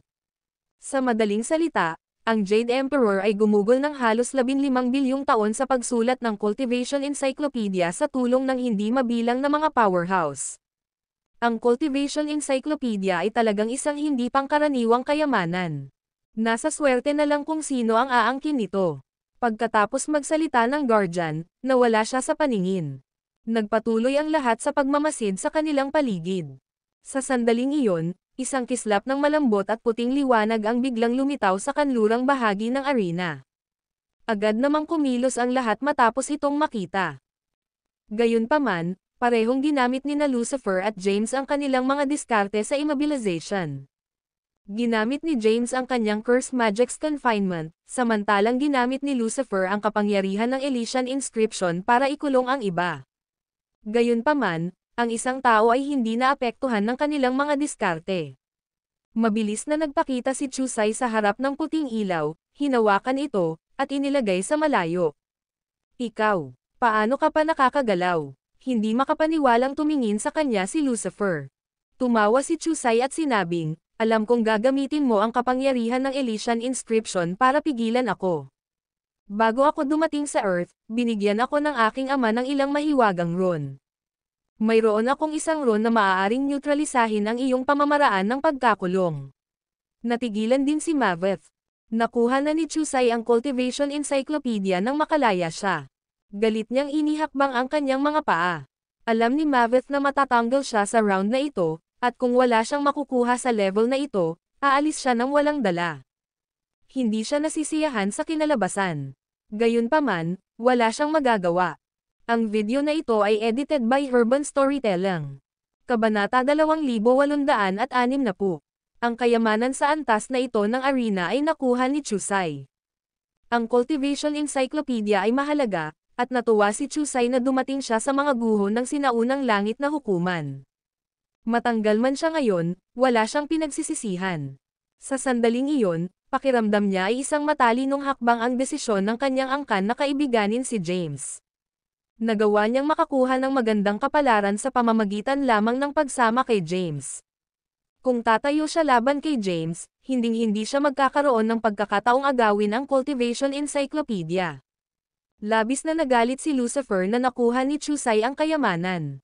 Gusto niyang angkinan ang lahat ng natitirang kayamanan para sa kanyang sarili, ngunit inagaw ito ng ibang tao mula sa ilalim ng kanyang ilong, novel drama. Hindi rin kapani-paniwalang hindi nasisiyahan si Maveth. Tumingin si James sa iba pang nasa arena at pinag-isipan kung sino ang dapat nilang alisin sa antas na ito. Huminto ang tingin niya kay Maveth. Nang makitang nakatitig si James sa kanya, nalaman agad ni Maveth ang balak gawin ni James. Why are you staring at me like that, James? Are you planning to eliminate me on this level? Bahagyang tumango si James at sinabing, tama. Tumingin si Maveth kay Lucifer at nagsimulang magmakaawa sa kanya. Lucifer, hindi ka pa rin lumalaban kay James. Kapag naalis na ako, kailangan mong makipaglaban sa tatlong malalakas na kaaway. Sa tingin mo ba kaya mong labanan silang tatlo ng mag-isa? Sa kabila ng kanyang desperadong sitwasyon, ayaw pa ring sumuko ni Maveth. Gusto niyang umasenso pa at makakuha ng biyaya mula sa Ancient Heavenly Court Age mula sa susunod na antas upang hindi siya umalis ng walang dala. Napatingin si Lucifer kay James. Sa sandaling iyon, tumigas ang kanyang ekspresyon. Nag-isip siya saglit bago sinabing, may suggestion ako. Tumingin sa kanya si James at sinabing, ano iyon? Sabi ni Lucifer, walang masyadong tao sa arena. Paano kung hayaan ang lahat na makakuha ng kayamanan para sa kanilang sarili? Pagkatapos, tumingin si Lucifer kay Maveth at sinabing, iminumungkahi kung hayaan kang kunin ang kayamanan mula sa susunod na arena, ngunit bilang kapalit, kailangan mong mawala sa susunod na round. Anong sabi mo? Sure, walang pag-aalinlangan na sang-ayon ni Maveth. Tumingin si Lucifer kay James at sinabing, hindi ko aagawin ang kayamanan sa susunod na antas. Pagkatapos makuha ni Maveth ang susunod na kayamanan, ito na ang turn ni Gorger. Pagkatapos, ang mga makakakuha ng biyaya ay kailangang alisin ang kanilang sarili sa arena. Sa huli, tayong dalawa ang maglalaban, at kung sino man ang manalo ay magpapatuloy sa huling arena at sakupin ang pangwakas na pakay. Kung tungkol sa babae sa Celestial Abode, wala akong pakialam sa kanya. Kung maalis ka, siya rin. Anong sabi mo? Nagmungkahi si Lucifer. Nakakuha siya ng supernatural power kanina at kontento na siya sa kanyang kapalaran. Ito ay isang kayamanan mula sa Ancient Heavenly Court Age, at maaari siyang maging isa sa pinakadakila sa universo kung linangin niya ito sa buong potensyal nito. Bukod dito, mayroon na siyang Elysian Inscription. Ang Elysian Inscription ay puno ng mga kababalaghan. Hanggat lubos niyang nauunawaan ang Elysian Inscription, kaya niyang mangibabaw ang edad na ito. Ang kanyang mungkahi ay naging pabor sa kanya. Kung hindi, baka siya mismo ang makipaglaban kay James, Chusai, at sa Feb. Bagamat may tiwala siya sa sarili niyang lakas, tiyak na matatalo siya kung sabay-sabay siyang atakihin ng tatlong powerhouse. Kakalabanin lang niya si James kung papayag sila sa mungkahi niya. Tiwala si Lucifer na manalo sa one-on-one na labanan. Matapos marinig ni James ang kanyang mungkahi, lumingon siya kina Chusai at Feb, nagtanong, ano sa palagay ninyo? Sinabi ni Chusai, nakakuha na ako ng kayamanan mula sa Ancient Heavenly Court. Nagbunga na ang biyaheng ito para sa akin. Natanggal man ako ngayon, kontento na ako sa aking kapalaran. Saglit na nag-isip si Feb at sinabing, kung magagarantiyahan ko ang aking sarili ng isang kayamanan, kung gayon hindi ako mag-abala sa pagkuha ng probidensya. Ang video na ito ay edited by Urban Storytelling. Kabanata 2861. Nag-isip sandali si James at sinabing, wala naman akong tutol. Dahil ayos na ang lahat sa pag-aayos, magpapatuloy kami ayon sa plano. Tumingin si Chusai sa paligid at nagtanong, kaya, dapat ba akong mag-forfeit dito? Bahagyang tumango si James. Tumawa si Chusai at sinabing, sige. Dahil si Maveth na ang susunod na maaalis, paano kung mag-away tayo?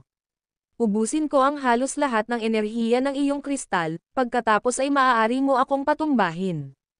Ito ay isang perpektong pagkakataon para kay Maveth. Kung hindi, siya ay maalis nang wala man lang makuha. Kaya naman, masaya siyang sumang-ayon. Sumagot si Maveth, okay. Pagkatapos nito, nagsimulang mag-away ang dalawa at maubos ang mga kristal ng isa't isa. Matapos maiwan ang kristal ni Maveth na may napakakaunting enerhiya, tumigil si Chusai sa pag-atake at pinahintulutan si Maveth na harapin ang mapagpasyang suntok sa kanya. Dahil dito, madaling inalis ni Maveth si Chusai. Agad silang inilipat sa preceding level ng arena. Ipinakita muli ng tagapangalaga ang kanyang sarili. Itinoon niya ang kanyang tingin sa natitirang mga tao sa arena at sumili ang isang masayang ngiti. Akala ko mas titindi ang mga laban habang tumatagal. Hindi ko inaasahan na makakaisip kayo ng mapayapang solusyon, ngunit ito ay talagang isang magandang ideya. Nagtanong si Lucifer, ano ang nasa antas na ito? Ngumiti ang tagapangalaga at sinabi, ang supernatural na kapangyarihan sa antas na ito ay tinatawag na 72 makalangit na sining. Nagulat na nagtanong si James, ano iyon? Ito ay isang kahanga-hangang kasanayan sa martial art, katulad ng 36 demonic art. Nagmula ito sa Primeval Age, at maraming powerhouse sa sinaunang Heavenly Court Age ang gumamit ng supernatural power na ito.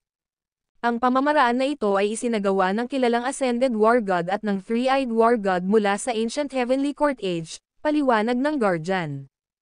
Pwede ba talaga ako nito? Sabik na tumingin si Maveth kina James at Lucifer. Kung makukuha niya o hindi ang supernatural power ay naiwan kay James at Lucifer dahil ang kanyang kristal ay may napakakaunting enerhiya na natitira. Matatanggal siya sa isang hit. Tumingin si James kay Feb at nagtanong, interesado ka ba dito? Umiling si Feb. Hindi. Sabi ni James, kung ganoon ang kaso, si Maveth ay maaaring magkaroon ng 72 heavenly art. Tuwang-tuwa si Maveth. Tiningnan ng Guardian ang lahat at umalis nang walang salita.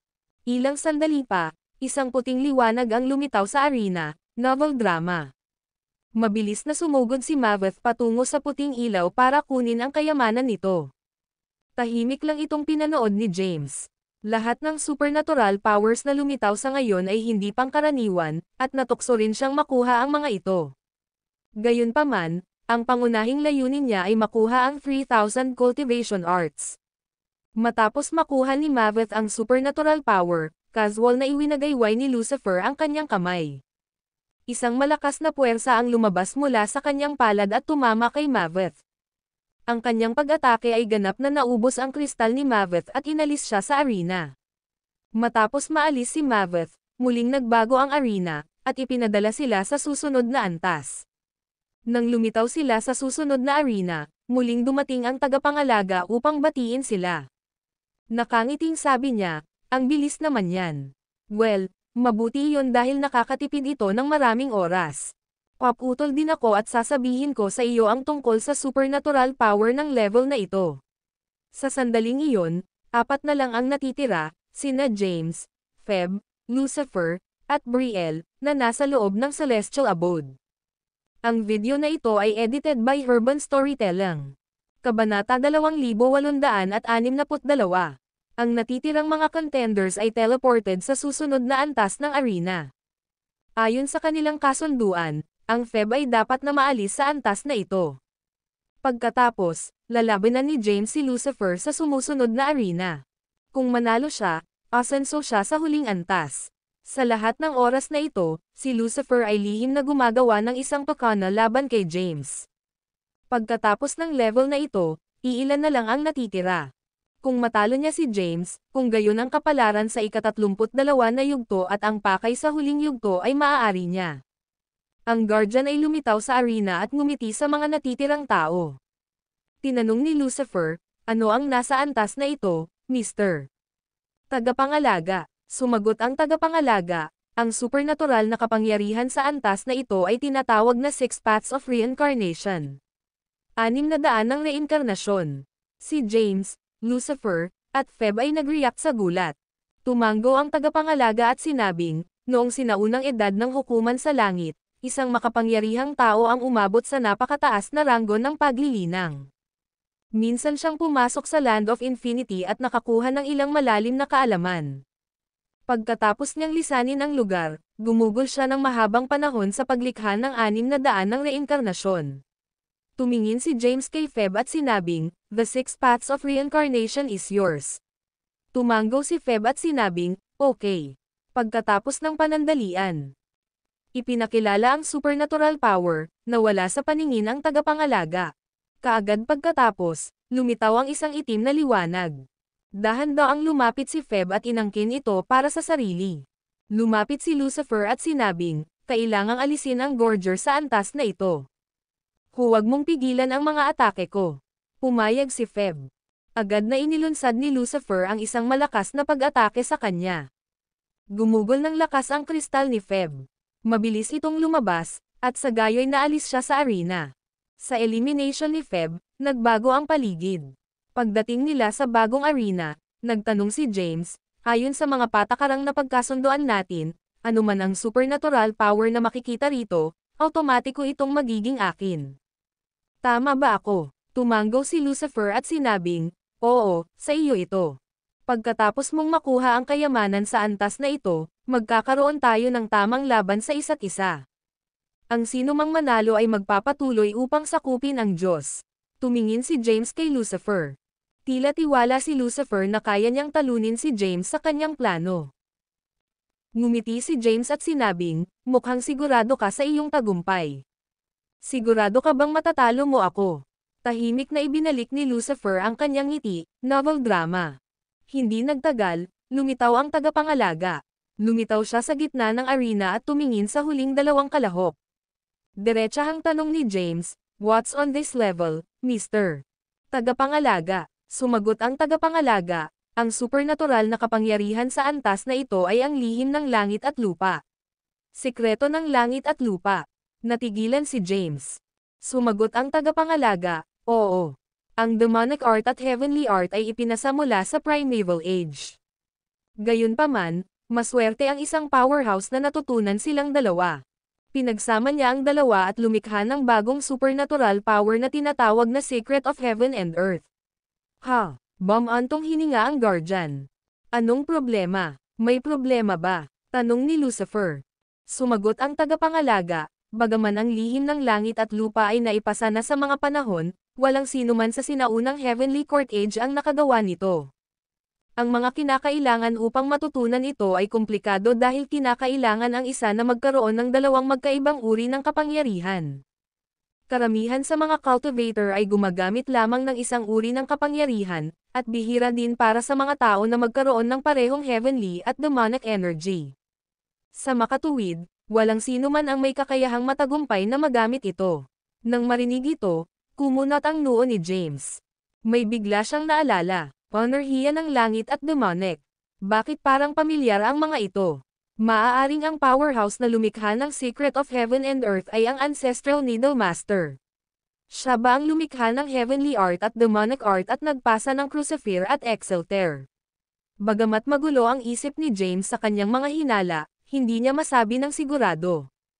Wala nang sinabi pa ang Guardian. Ang video na ito ay edited by Urban Storytelling. Kabanata 2863.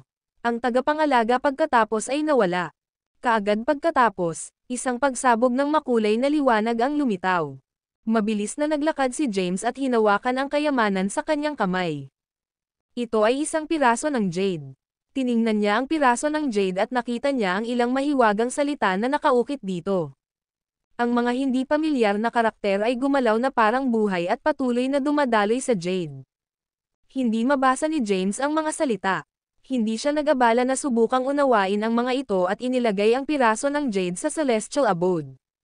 Matapos makuha ni James ang supernatural na kapangyarihan, sinabi ni Lucifer, ilabas mo ang babaeng iyon, Brielle, mula sa celestial abode. Pagkatapos ay inilabas ni James si Brielle sa celestial abode gamit ang kanyang isip, novel drama. Paglabas ni Brielle sa arena ay nilinggan niya ang paligid. Natigilan siya nang makitang si Lucifer at James na lang ang natitira sa puntong ito. Mabilis niyang tinanong, paano nangyari ang lahat ng napakabilis? Kayo na lang ba ni Lucifer ang natitira?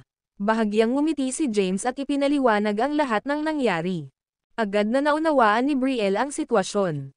Sa normal na mga pangyayari, tiyak na pipiliin ni Lucifer na alisin muna si Brielle. Gayunpaman, nagbago ang mga bagay. Sa halip, nakipagkasundo si Lucifer kay James. Naniniwala si Lucifer na si Brielle ay hindi isang banta sa kanya at hindi siya maaaring makipagkompetensya sa kanya para sa Providence kung maalis si James. Tumingin si James kay Brielle at sinabing, "You should stay out of this for now. Ang labanang ito ay sa pagitan namin ni Lucifer. Kapag nanalo ako, makukuha mo ang Providence. Gayunpaman, pareho tayong matatanggal kapag natalo ako." Sige. Tumanggaw si Brielle at umatras sa isang sulok ng arena. Ang arena ay napakalaki at ang lugar nito ay mas malaki pa sa Earth bago ang Apocalypse Age. Tumayo si James sa arena at pinakawalan ang lahat ng kanyang kapangyarihan. Isinaaktibo niya ang Sacrilegious Ascension, Dragon Bone, at Elemental Inversion. Pagkatapos, ipinatawag niya ang Crep Myrtle Divine Sword. Lumitaw din ang Infinity Steles at umikot ng proteksyon sa kanyang katawan. Nagpakita ng kakaibang lakas si James. Si Lucifer naman ay pumasok sa kanyang 5th combat form. Agad na kuminang ang kanyang Imperial Weapon, at isang serye ng Elysian inscriptions ang nabuo sa itaas ng kanyang ulo. Parehong pinasok nina James at Lucifer ang kanilang pinakakakilakilabot na estado. Sa labanang ito, wala ni isa sa kanila ang nangahas na kumilos ng padalos-dalos. Ang kahihinatnan ng labanang ito ay magdedetermina kung sino sa kanila ang nakakuha ng ikatlong probidensya ng mundo at naging unang Grand Emperor na namuno sa universo sa panahong ito. Tumingin si Lucifer sa kahangahangang figure ni James, at ngumiti siya ng mahina. Hindi itinago ni James ang kanyang lakas sa nakaraang labanan at ginamit ang lahat ng paraan sa kanyang pagtatapon. Ito ay nagbigay daan kay Lucifer na magkaroon ng magaspang na ideya kung paano binuo ni James ang kanyang mga taktika sa labanan. Sa kabilang banda, walang ideya si James tungkol sa iba pang mapagkukunan ni Lucifer. Ang Elysian inscription ay hindi kapani-paniwalang makapangyarihan. Sa kabila ng pag-unawa lamang sa mga pangunahing kaalaman nito, nadama ni Lucifer na ito ay higit pa sa sapat upang harapin si James. James. Tumingin si Lucifer kay James at sinabing, mula nang makilala ka, 2 beses na tayong nag-away. Ngunit natalo ako sa parehong laban sa iyo. Pangatlo na natin ito, at wala akong balak na matalo sa pagkakataong ito. Ganun ba? Ngumiti ng mahina si James. Tiwala rin si James sa sarili niyang lakas. Bagaman nagamit na niya ang halos lahat ng mayroon siya, itinago pa rin niya ang isang huling trumpeta, ang 400,000 sundalo sa Celestial Abode. Ang pinakamahina sa 400,000 sundalo ay malapit sa Sage rank. Samantala, Marami na sa kanila ang nakaabot na sa ika-15 yugto ng Sage Rank. Kahit na ang kanilang cultivation base ay hindi matatag, sila ay kapantay pa rin ng mga powerhouse sa ika-10 stage ng Sage Rank. Bukod dito, nagkaroon sila ng kalamangan sa mga numero. Si Lucifer ay magiging walang magawa laban sa 400,000 kawal na nagsasagawa ng Nine Heavens God Annihilating Formation. Nadama ni James na ang Nine Heavens God Annihilating Formation ng 400,000 sundalo ay madaling matalo ang isang tao sa unang yugto ng Divine Rank, lalo pa ang isang tao sa ranggo ni Lucifer. Noong una silang pumasok sa arena, pinahintulutan sila ng Guardian na gamitin ang bawat mapagkukunan na mayroon sila. Dahil dito, natural na pinahintulutan ang hukbo sa Celestial Abode na tulungan siya sa labanan. Napangiti si James na nakakasigurado sa sarili. Tiwala siyang nasa susunod na antas ang 3,000 Cultivation Arts, at madali niya itong makukuha. Ang video na ito ay edited by Urban Storytelling. Kabanata 2864. Si Lucifer ay orihinal na tinatakan noong Primordial Age. Si James ang nagbasag ng kanyang selyo at nagpagising sa kanya. Matapos magising si Lucifer, nagkaroon talaga siya ng lakas para patayin si James.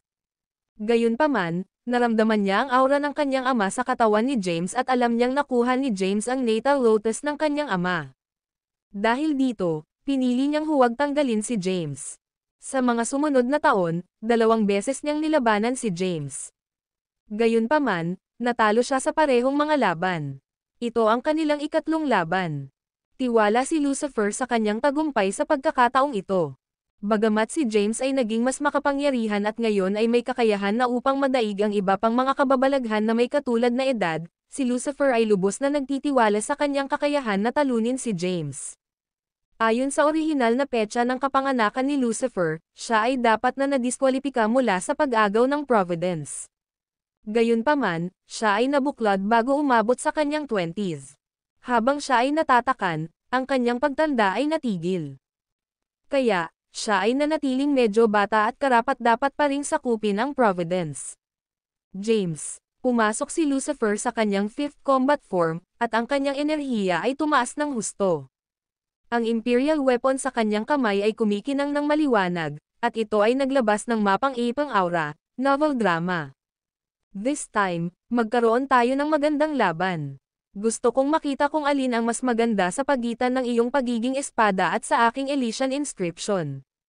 Umalangaw-ngaw ang boses ni Lucifer. Ngumiti ng mahina si James bilang tugon. Isang magandang laban. Walang balak si James na ibigay ang gusto niya.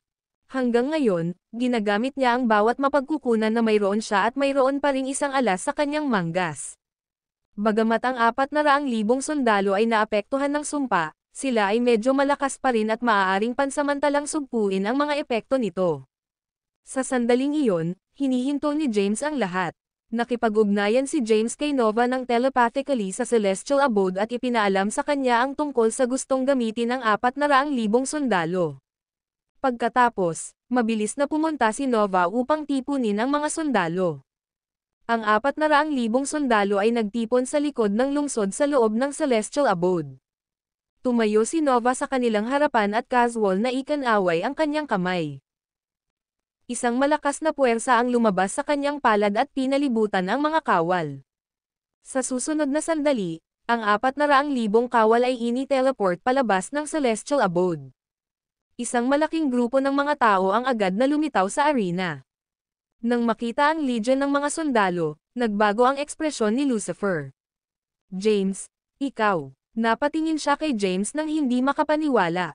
Napangiti si James at sinabi ng guardian na magagamit namin ang lahat ng mayroon kami.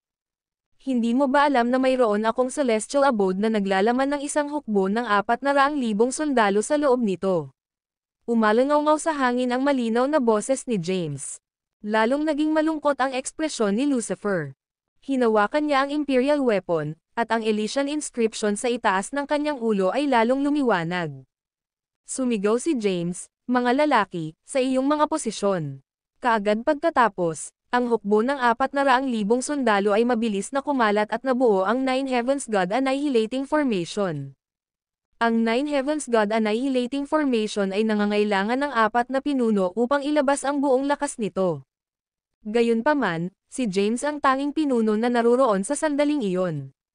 Bagamat hindi nila maibigay ang kanilang buong lakas, sapat na iyon para harapin si Lucifer. Agad na tumayo si James sa taiman ng formation. Sa sandaling iyon, ang kanyang enerhiya ay sumanib sa enerhiya ng kanyang mga sundalo. Nararamdaman niya ang lahat ng kapangyarihan ng kanyang mga tauhan na kumakalat sa kanyang katawan, at agad na tumaas ang antas ng kanyang kapangyarihan. Ang kanyang lakas ay tumaas ng husto, at agad siyang nakaramdam ng hindi magagapi. Ang video na ito ay edited by Urban Storytelling. Kabanata 2865. Hindi magkakaroon ng pagkakataon si Lucifer. Sa kanyang kasalukuyang estado, hindi natakot si James na harapin ang isang powerhouse sa divine rank. Mayroon siyang 400,000 sage sa kanyang beck and call, ang ilan ay umabot pa sa ika-10 yugto ng sage rank.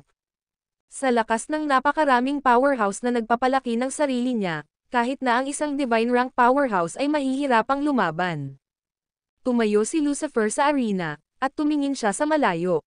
400,000 sundalo ang natipon sa langit. Ang 400,000 kataon na ito ay bumuo ng isang makapangyarihang pormasayon, at ang kanilang enerhiya ay nagsanib upang bumuo ng isang malakas na puwersa. Ang puso ni Lucifer ay nanginginig ng maramdaman ang puwersa.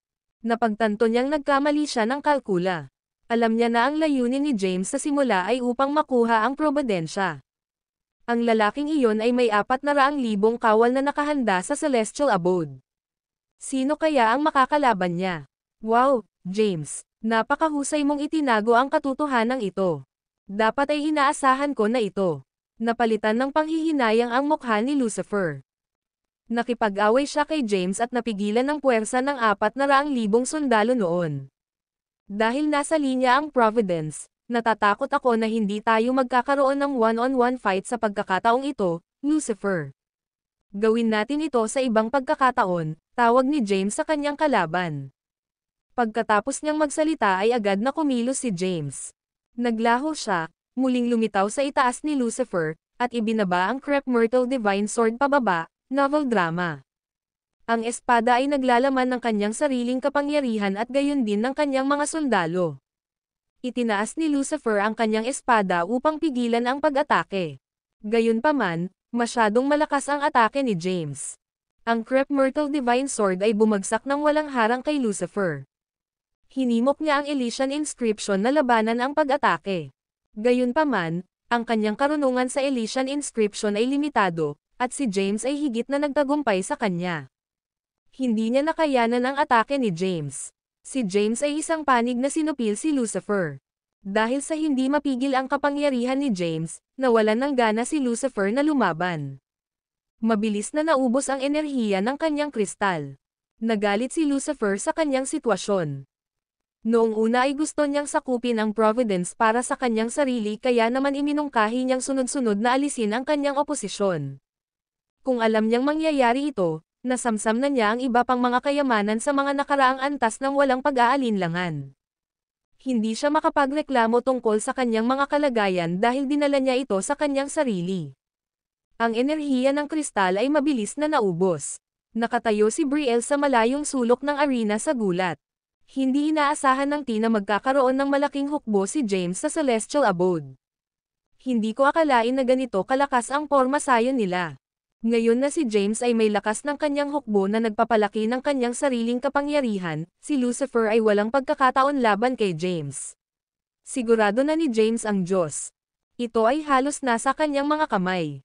Excited si Brielle para kay James. Minahal niya si James at ikinasal din ito.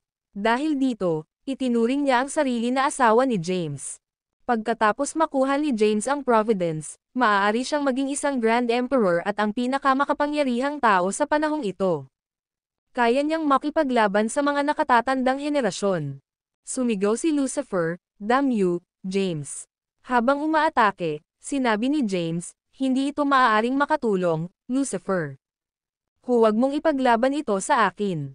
Sa ilalim ng labis na pag-atake ni James, ang kristal ni Lucifer ay tuluyang nawalan ng enerhiya. Hindi nagtagal, ang kanyang kristal ay nasira, at siya ay umalis sa antas. Ang makapangyarihang Lucifer, na may pinakamagandang pagkakataon na maabot ang wakas, ay naalis ng walang kahirap-hirap. Pagkatapos ng pag-alis ni Lucifer, nagsimulang magbago muli ang arena. Pinabalik ni James ang 400,000 sundalo sa Celestial Abode. Ang video na ito ay edited by Urban Storytelling. Kabanata 2866. Kaagad pagkatapos nilang pumasok sa bagong arena, ang tagapangalaga ay nagpakita sa harap nila. Tumayo ang guardian sa loob ng arena at lumapit kay James. Bago ito, si James ay palaging nakatayo sa malayo mula sa guardian, kaya mahirap makita ang hitsura ng lalaki. Ngayong malapit na ang tagapangalaga, sa wakas ay nakita na siya ni James ng malinaw. Siya ay isang matandang lalaki na may puting balbas. Gayunpaman, mahirap matukoy ng maayos ang kanyang mga katangian dahil natatakpan niya ang halos lahat ng kanyang mukha. Si Brielle, ang nag-iisang tao sa arena, ay sumunod kay James at tinawag siya. James. Tumango si James. Oo, nakatutok ang mga mata ng guardian kay James. Pinagmasdan niya sandali si James at nagtanong, iyon ang Nine Heavens God Annihilating Formation. Hindi ko inaasahan na makikita ko ulit ito sa Apocalypse Age. Binata, paano mo nalaman ang tungkol sa Nine Heavens God Annihilating Formation? Pinoprotektahan ng tagapangalaga ang 33 arena at ang natitira sa sinaunang korte sa langit. Alam niya ang bawat detalye tungkol sa Ancient Heavenly Court, kabilang ang Nine Heavens God Annihilating Formation. Pagkatapos niyang magtanong, bigla siyang natauhan. The daughter of the war god had been sealed away. Tumango si James at sinabing, tama. Natutunan ko ang Nine Heavens God Annihilating Formation mula sa anak na babae ng Diyos ng digmaan ng Ancient Heavenly Court. Tumahimik ng ilang segundo ang tagapangalaga at nagtanong, kumusta na siya? Tumango si James. Napakahusay niya at malapit ng maging Grand Emperor.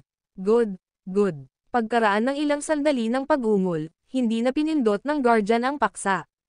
Sinabi niya, ang kapalaran sa antas na ito ay ang 3,000 sining sa paglilinang na binanggit mo kanina. Ang dami na kasing inaasahan ni James, novel drama. Ang 3,000 sining sa paglilinang ay ang tunay na supernatural na kapangyarihan ng pinuno ng sinaunang hukuman sa langit. Iyon ang pinakamahalagang kayamanan sa arena, pangalawa lamang sa ikatlong providence. Tiningnan ng guardian si James at nagtanong, alam mo ba kung bakit nasira ang Primeval Age? Umiling si James at sinabing, hindi, ayoko. Nagsimulang mag-alala ang tagapangalaga. Pagkaraan ng ilang sandali, sinabi niya, ang panahon ng sinaunang hukuman sa langit ay nahulog sa pagkawasak dahil ang isang tao ay gustong maghimagsik laban sa universo at kontrolin ito sa halip. Gayunpaman, nabigo siya at humantong sa pagbagsak ng isang buong edad. Maghimagsik laban sa universo. Nais ni Ahuman na sirain ang landas sa langit at lumikha ng sarili niyang mga panuntunan. Nagpatuloy ang paliwanag ng guardian. Ang makalangit na landas ay parang isang hindi malulutas na bundok na kumokontrol sa universo. Bagamat nasira ang Primeval Age, hindi sumuko ang mga powerhouse ng Ancient Heavenly Court. Para labanan ang iyong kaaway, dapat mong maunawaan ang iyong kaaway. Sa makatuwid, nilikha ang 3,000 sining sa paglilinang. Ang 3,000 sining sa paglilinang, na kilala rin bilang 3,000 panuntunan, 3,000 landas sa paglilinang, 3,000 utos at 3,000 pagkakasunod-sunod. Ginugol ng Jade Emperor ang kanyang buong buhay sa pag-aaral ng Heavenly Path at lahat ng mga path sa ilalim ng jurisdiction ng Heavenly Path. Pinag-aralan niyang mabuti ang mga ito at nilikha ang 3,000 sining sa paglilinang. Ganap niyang pinagkadalubhasaan ang pamamaraan, ngunit hindi pa rin iyon sapat para ibagsak niya ang landas sa langit o sirain ang puwersa sa likod nito. Ang video na ito ay edited by Urban Storytelling. Kabanata 2867. Nagulat si James sa sinabi ng tagapangalaga at hindi napigil ang magtanong, sinasabi mo bang ang landas sa langit ay kontrolado ng isang tao? Ang tagapangalaga ay same time na sumagot, syempre. Ang landas sa langit ay nilikha ng taong iyon pagkatapos ng lahat. Gayunpaman, ang puwersa sa likod ng Heavenly Path ay mahiwaga at hindi mahuhulaan.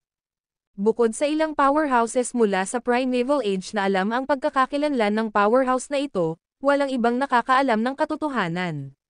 Matagal na panahon na ang nakalipas, Ang powerhouse sa likod ng Heavenly Path dati ay tinatawag na Heaven. Sa makatuwid, ang labanan noong sinaunang panahon ay tinawag na Rebellion Against Heaven, o ang Annihilation of Heaven. Nang marinig ito ni James ay napatulala. Ang Heavenly Path ay isa ng nakakabighaning pag-iral. Kinokontrol nito ang universo at bawat buhay na nilalang. Hindi naghinala si James na may isang taong kumokontrol sa landas sa langit. Natahimik si Guardian. Pagkaraan ng ilang sandali, bumantong hininga siya at sinabing, marahil hindi lang isang tao ang nasa likod ng landas sa langit, kundi isang mas malaking puwersa, novel drama. Marahil ay may mas mataas at mas makapangyarihang higit sa mga puwersa ng ating universo. Sino ang magsasabi? Kung hindi ka papasok sa Ancestral God rank, imposibleng makakuha ng insight sa mga bagay na ito. Tapos, tumawa ang Guardian at sinabing, hehe. Ano bang problema ko ngayon? Bakit ang dami kong sinasabi sa'yo na walang kwentang bagay? Labis na interesado si James sa paksa at sinabing, pakisabi pa.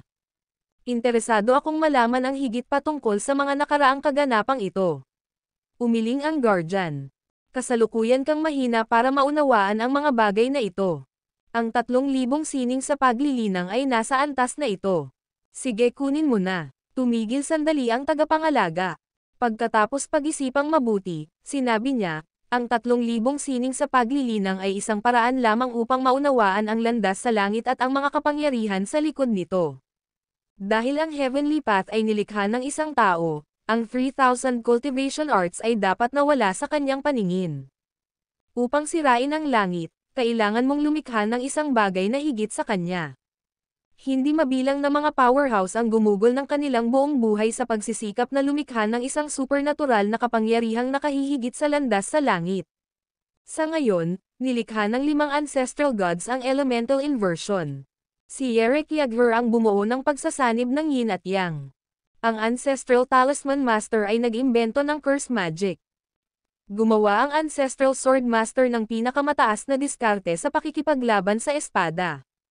Bagamat ang lahat ng ito ay mga kahanga-hangang diskarte, ang mga ito ay itinuturing lamang na malapit sa tier ng Heavenly Path. Wala sila sa parehong antas at hindi nila ito kayang lampasan. Pagkatapos makuha ang 3,000 cultivation arts, kailangan mong suriin ito ng maigi, at unawain ang Heavenly Path at ang mga patakaran ng universo na ito. Sa pamamagitan lamang ng paggawa nito malalampasan mo ang landas sa langit at magkaroon ng pagkakataong sirain ito. Nakinig ng mabuti si James at padabog na nagtanong, bakit kailangan nating sirain ang landas sa langit? Sa tingin ko ang Heavenly Path ay hindi ganap na masama. Pinamamahalaan pa rin nito ang universo at mga nabubuhay na nilalang, na pinipigilan ang kaguluhan na lumabas. Haha, ang tagapangalaga ay tumawa ng mapanlait at sinabing, ano ang alam mo? Maiintindihan mo kapag naging malakas ka na. Nga pala, parang ang dami mong alam. Sino ka ba siguradong kilalang powerhouse ka rin noong sinaunang panahon, di ba? Hindi sumagot ang Guardian sa tanong ni James, at unti-unti siyang nawala. Kaagad pagkatapos, isang malambot na puting liwanag ang lumitaw. Alam ni James na ito ang 3,000 cultivation arts na hinahanap niya. Lumapit siya at inabot ang puting ilaw. Isa rin itong piraso ng jade na may nakasulat na mga salita, na patuloy na gumagalaw sa loob ng jade. Tinitigan ni James ang jade. Dahil sa pagpasok nito, pakiramdam niya ay nahulog siya sa isang mabituing kalangitan at napaliligiran ng napakaraming salita. Ang mga sinaunang salita ay mahiwaga at nagbigay ng nakakahimok na aura. Sa kanyang kasalukuyang lakas, hindi niya maintindihan ang 3,000 sining sa paglilinang. Agad siyang nakaramdam ng pagkahilo at bumalik sa kasalukuyan. Pagkatapos, samuka siya ng isang subo ng dugo. Ang video na ito ay edited by Urban Storytelling. Kabanata 2868. Ang 3,000 sining sa paglilinang ay hindi kapani-paniwalang komplikado. Sa kasalukuyang cultivation rank ni James, imposible para sa kanya na maunawaan. Wala pa rin siyang ideya kung ano ang tungkol sa paglilinang. Bukod dito, hindi man lang niya makilala ang mga salita sa loob ng 3,000 cultivation arts. Ang alam niya lang ay misteryoso at malalim ang mga ito. Huminto si James sa pagsusuri dito at inilagay ang jade. Pagkatapos, tumingin siya kay Brielle. Nangako ako sa iyo na ibibigay ko sa iyo ang Providence kung gagawin ko ito hanggang sa wakas. Ngayon na tayong dalawa na lang ang natitira, maaari mo na akong alisin at makuha ang Probidensya. Umiling si Brielle. Paano ko magagawa iyon, James? Nagsumikap ka ng husto para makarating sa puntong ito. Ang Providence ay nararapat sa iyo. Kung aagawin mo ang Providence, mabilis kang magiging isang Grand Emperor. Grand Emperor, napaisip si James. Maraming sinabi sa kanya ang tagapangalaga, at marami siyang natutunan ng mga lihim na hindi alam ng iba. Ang mga Grand Emperor ay itinuturing na napakalakas na tao, ngunit hindi sila ang pinakamakapangyarihan sa universo. Maging ang mga ancestral gods noong sinaunang panahon ay nasakop ng makalangit na landas. Bahagyang umiling si James at sinabing, ang pagiging isang Grand Emperor ay hindi ang aking layunin. Hindi ako titigil pagkatapos maging Grand Emperor. Gusto kong malampasan ito at maabot ang ancestral god rank o mas mataas kung saan ako makakalaban sa langit. Lumawak ang kanyang kaalaman pagkatapos makipag-chat sa Guardian, at lumawak na rin ang kanyang mga layunin. Pero, James, ikinaway ni James ang kanyang kamay at sinabi, ang paglilinang ay isang gawa laban sa langit. Nakakakuha tayo ng probidensya, lakas, at mahabang buhay mula sa langit. Kailangang magtiis ng mga paghihirap sa landas tungo sa paglilinang. Sa pamamagitan lamang ng paggawa nito maaari kang magkaroon ng matatag at hindi natitinag na puso ng paglilinang. Naintindihan naman agad ni Brielle ang katwiran ni James matapos marinig ang mga sinabi nito. Tiningnan niya si James ng magiliw at sinabing, salamat sa pagbibigay mo sa akin ng Providence, James. Ngumiti ng mahina si James. Pagkatapos, ikinalat ni James ang lahat ng kanyang mga diskarte. Sinimulang salakayin ni Brielle si James nang hindi nag-aksaya ng isang segundo. Dahil na-disable na ni James ang Sacrilegious Ascension, Dragon Bone, at Elemental Inversion, ang kanyang lakas at depensa ay bumaba ng husto. Sa makatuwid, maaaring makapinsala si Brielle kay James at patuloy na ubusin ang enerhiya ng kanyang kristal. Hindi nagtagal, nasira ang kristal ni James. Ang enerhiya ng kristal ay na-convert sa James's Sage Energy, pagpapabuti ng kanyang pisikal na lakas. Bagamat hindi sapat para maabot niya ang susunod na ranggo, nagligtas ito sa kanya ng maraming taon ng pagsusumikap, novel drama. Sa sandaling iyon, ang mga powerhouse na pumasok sa mga guho at ang mga naunang kalahok ay natipon sa isang lungsod sa labas ng mga guho ng Ancient Heavenly Court. Ito ay isang lungsod na napapanatili ng husto, na may iba't ibang marangel na mga gusali na nakataas sa langit. Nang makita ang mga powerhouse na sunod-sunod na tinanggal, lahat ng naruroon ay nag-react sa pagkamangha. Nang maalis si Lucifer, halos hindi makapaniwala ang karamihan. Maging si Lucifer ay inalis. 31 sa kanila ang naalis, at 2 tao na lang ang natitira sa arena ngayon. Tama na yan. Si James at Brielle na lang ang natitira. Mukhang maganda ang relasyon ng dalawa. I think si Brielle ang asawa ni James. Mukhang ganyan. Narinig kong nagdaos sila ng seremonya ng kasal sa Demon Realm. Ang mga powerhouse sa lungsod ay nag-usap tungkol kay James. Nakakamangha talaga si James. Nakuha niya ang una, ikalawa, at ikatlong probidensya ng mundo. Bumangon siya laban sa lahat ng pagsubok sa panahon ng apokalipsis na ito. Nakakatakot siya at mas mataas siya sa mga kababalaghan sa edad niya. Matapos makuha ang ikatlong providence, tiyak na maaabot niya ang mas mataas na taas. Pagkatapos nito, wala nang makakapidyo sa kanya. Mabilis siyang bubuti, at hindi magtatagal bago niya mahihigitan ang mas lumang henerasyon. Ang taong ito ay napakakahanga-hanga. Ang video na ito ay edited by Urban Storytelling. Kabanata 2869. Sa pinakakaunti, si James ay magiging isang Grand Emperor sa hinaharap. Napakalalim ng hangin sa iba't ibang paksang pumapalibot kay James. Nang akala ng lahat ay aangkinin ni James ang Diyos, isang bitik ang nabuo sa kalangitan, at isang figure ang dahan-daang lumitaw. Nagulat ang lahat nang makilala nila kung sino ang tao. Ano? Paano ito posible? Bakit naalis si James? Hindi ba dapat si Brielle ang maalis sa 32nd floor? Itinago ba ni Brielle ang kanyang lakas at pagkatapos ay ginamit ito upang talunin si James? Paano ito posible? Si Brielle ang pinakamahina sa lahat ng 33 kalahok. Nagtagal lang siya dahil pinoprotektahan siya ni James. Kung hindi ako nagkakamali, James must have let her have the Providence. Matapos maalis si James, pinalabas siya ng arena, at dahan-daang bumaba ang kanyang katawan sa isang open space. Maraming mga powerhouse ang natipon sa lungsod.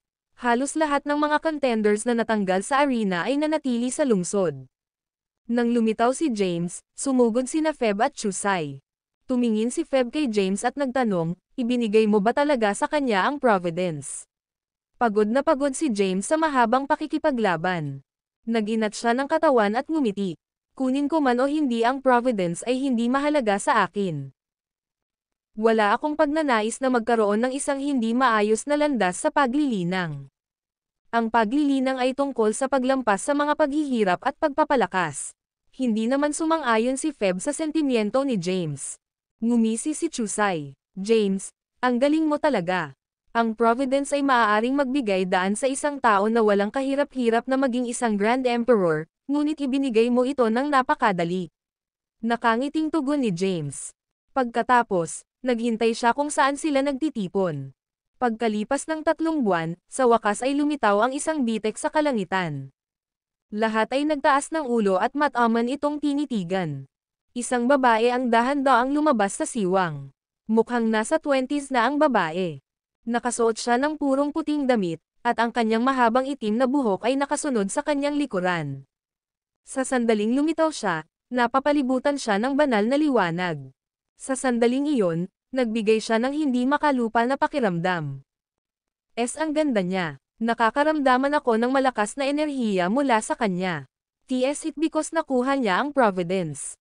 Napatingin ang lahat sa dahan-daang pagbaba ni Brielle mula sa langit. Napapaligiran si Brielle ng maraming kulay na mga ilaw na sumasalamin sa kanyang maputing balat. Siya ay maganda at nakasisilaw. Maya-maya ay lumuhad siya sa harap ni James, novel drama. James, matamis na tawag ni Brielle. Tumingin si James sa kanya. Sa sandaling iyon, tila ganap na naiiba si Brielle kumpara sa 3 buwan na nakalipas.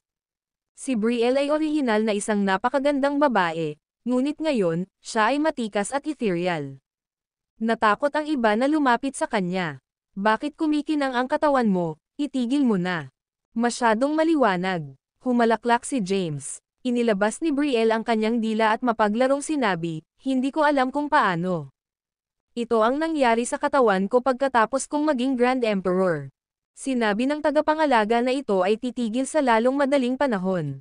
Oh, nakikita ko. Sa sandaling iyon, isang boses ang umalangaw-ngaw sa langit. Ito ay ang tagapangalaga ng Celestial Palace. Napatingin sa kanya ang lahat. Ang video na ito ay edited by Urban Storytelling. Kabanata 2870. Sa wakas natapos na ang labanan sa 33 arenas. Ang ilang mga tao ay nasiyahan, habang ang iba ay nabigo. Ang mga nakakuha ng kayamanan ay tuwang-tuwa, habang ang mga walang dala ay hindi nasisiyahan. Lahat ng mata ay nasa Guardian. Ang tagapangalaga ay lumutang sa kalangitan at tumingin sa mga kababalaghan sa lungsod. Alam niyang ang mga natipon sa lungsod ay ang pinakamalakas na kababalaghan sa mga nakababatang henerasyon ng universo. Sa halip ay nasisiyahan siya sa kanilang lakas, novel drama. Sila ang mga haligi ng Apocalypse Age. Maaari ko bang makuha ang iyong atensyon? Umalangaw-ngaw ang boses ng Guardian sa kalangitan. Mahina at pagod ang boses niya sa katandaan. Ang South Heaven Gate ay lumitaw sa Earth, at ang Providence mula sa Ancient Heavenly Court ay natagpuan ang bagong may-ari nito. Ngayon, oras na para bumalik sa dilim ang South Heaven Gate. Gayunpaman, ang South Heaven Gate ay hindi ganap na maglalaho at lilito muli balang araw sa hinaharap. Maraming magagandang biyaya ang nakatago pa rin sa loob ng mga guho ng Ancient Heavenly Court, ngunit hindi pa malapit ang oras para makuha ang iba pa sa kanila. Dito ako maghihintay na bumalik ang lahat dito balang araw. Ngayon, mangyaring umalis. Sumenyas ang Guardian sa isang direksyon. Sa sandaling iyon, lumitaw ang isang hagdanan at pinahaba patungo sa South Heaven Gate. Maaari kang bumalik sa Earth sa pamamagitan ng South Heaven Gate. Inaanyayahan ng tagapangalaga ang lahat na umalis. Ang mga kahangahangang tao sa lungsod ay hindi nagtagal ng 1 segundo. Agad silang umakyat sa hagdan at umalis sa South Heaven Gate. Pagkaraan ng gate, nawala sila. Sa pagkakataong ito, may natamo si James na napakahalaga. Nakuha niya ang 3,000 cultivation arts na namuno sa Ancient Heavenly Court Age. Ito ay isang hindi kapani-paniwalang biyaya, ngunit hindi ito maintindihan ni James dahil sa kanyang mababang ranggo sa paglilinang. Kailangan niyang maabot ang divine rank bago niya ito masimulang maunawaan. Naglakad si James sa South Heaven Gate kasama sina Brielle, Feb, at Chusay sa hila. Nag-iba ang tanawin sa harapan nila nang madaanan nila ang South Heaven Gate. Isang gintong liwanag ang kumislap sa kanilang harapan, at nakakita sila ng mga bundok at mga ilog. Pagkaraan ng ilang sandali, lumitaw sila sa kalangitan sa itaas ng Mount Bane. Bumalik na sila. Bumalik na sila. Ang mga kahanga-hangang napunta sa mga guho ng Ancient Heavenly Court ay nagbalik. Ano ba talaga ang nangyari? Matapos makapasok ang mga prodigy sa mga guho ng sinaunang langit na hukuman. Ang iba pang mga dayuhang powerhouse ay dumating din sa Earth at naghintay sa pagbabalik ng kanilang mga alagad sa Mount Bane. Sa sandaling iyon, hindi mabilang na mga powerhouse mula sa buong universo ang natipon sa Mount Bane. Pagdating nila sa Earth, napagkasunduan nilang huwag ng mag-away at pumunta lang sila para kunin ang kanilang mga alagad. Agad namang ipinaliwanag ng mga prodigy na lumabas ang lahat ng nangyari sa Ancient Heavenly Court sa kanilang sect elders. Lahat mula sa laban para sa War Orders hanggang sa pagpasok sa 33 arenas at sa labanan para maabot ang huling level ng arena. Haha, tumawa ng malakas ang pinuno ng Lobran clan na si Zuman. Mabuti, mabuti. Nakuha ni Brielle ang Providence. Pagkaraan ng mahabang panahon, isa pang Grand Emperor ang ipinanganak sa ating angkan. Tuwang-tuwa si Zuman. Hindi niya inaasahan na makukuha ni Brielle ang Providencia. Ang mga powerhouse ng iba pang mga lahi ay mukhang hindi nasisiyahan sa kinalabasan.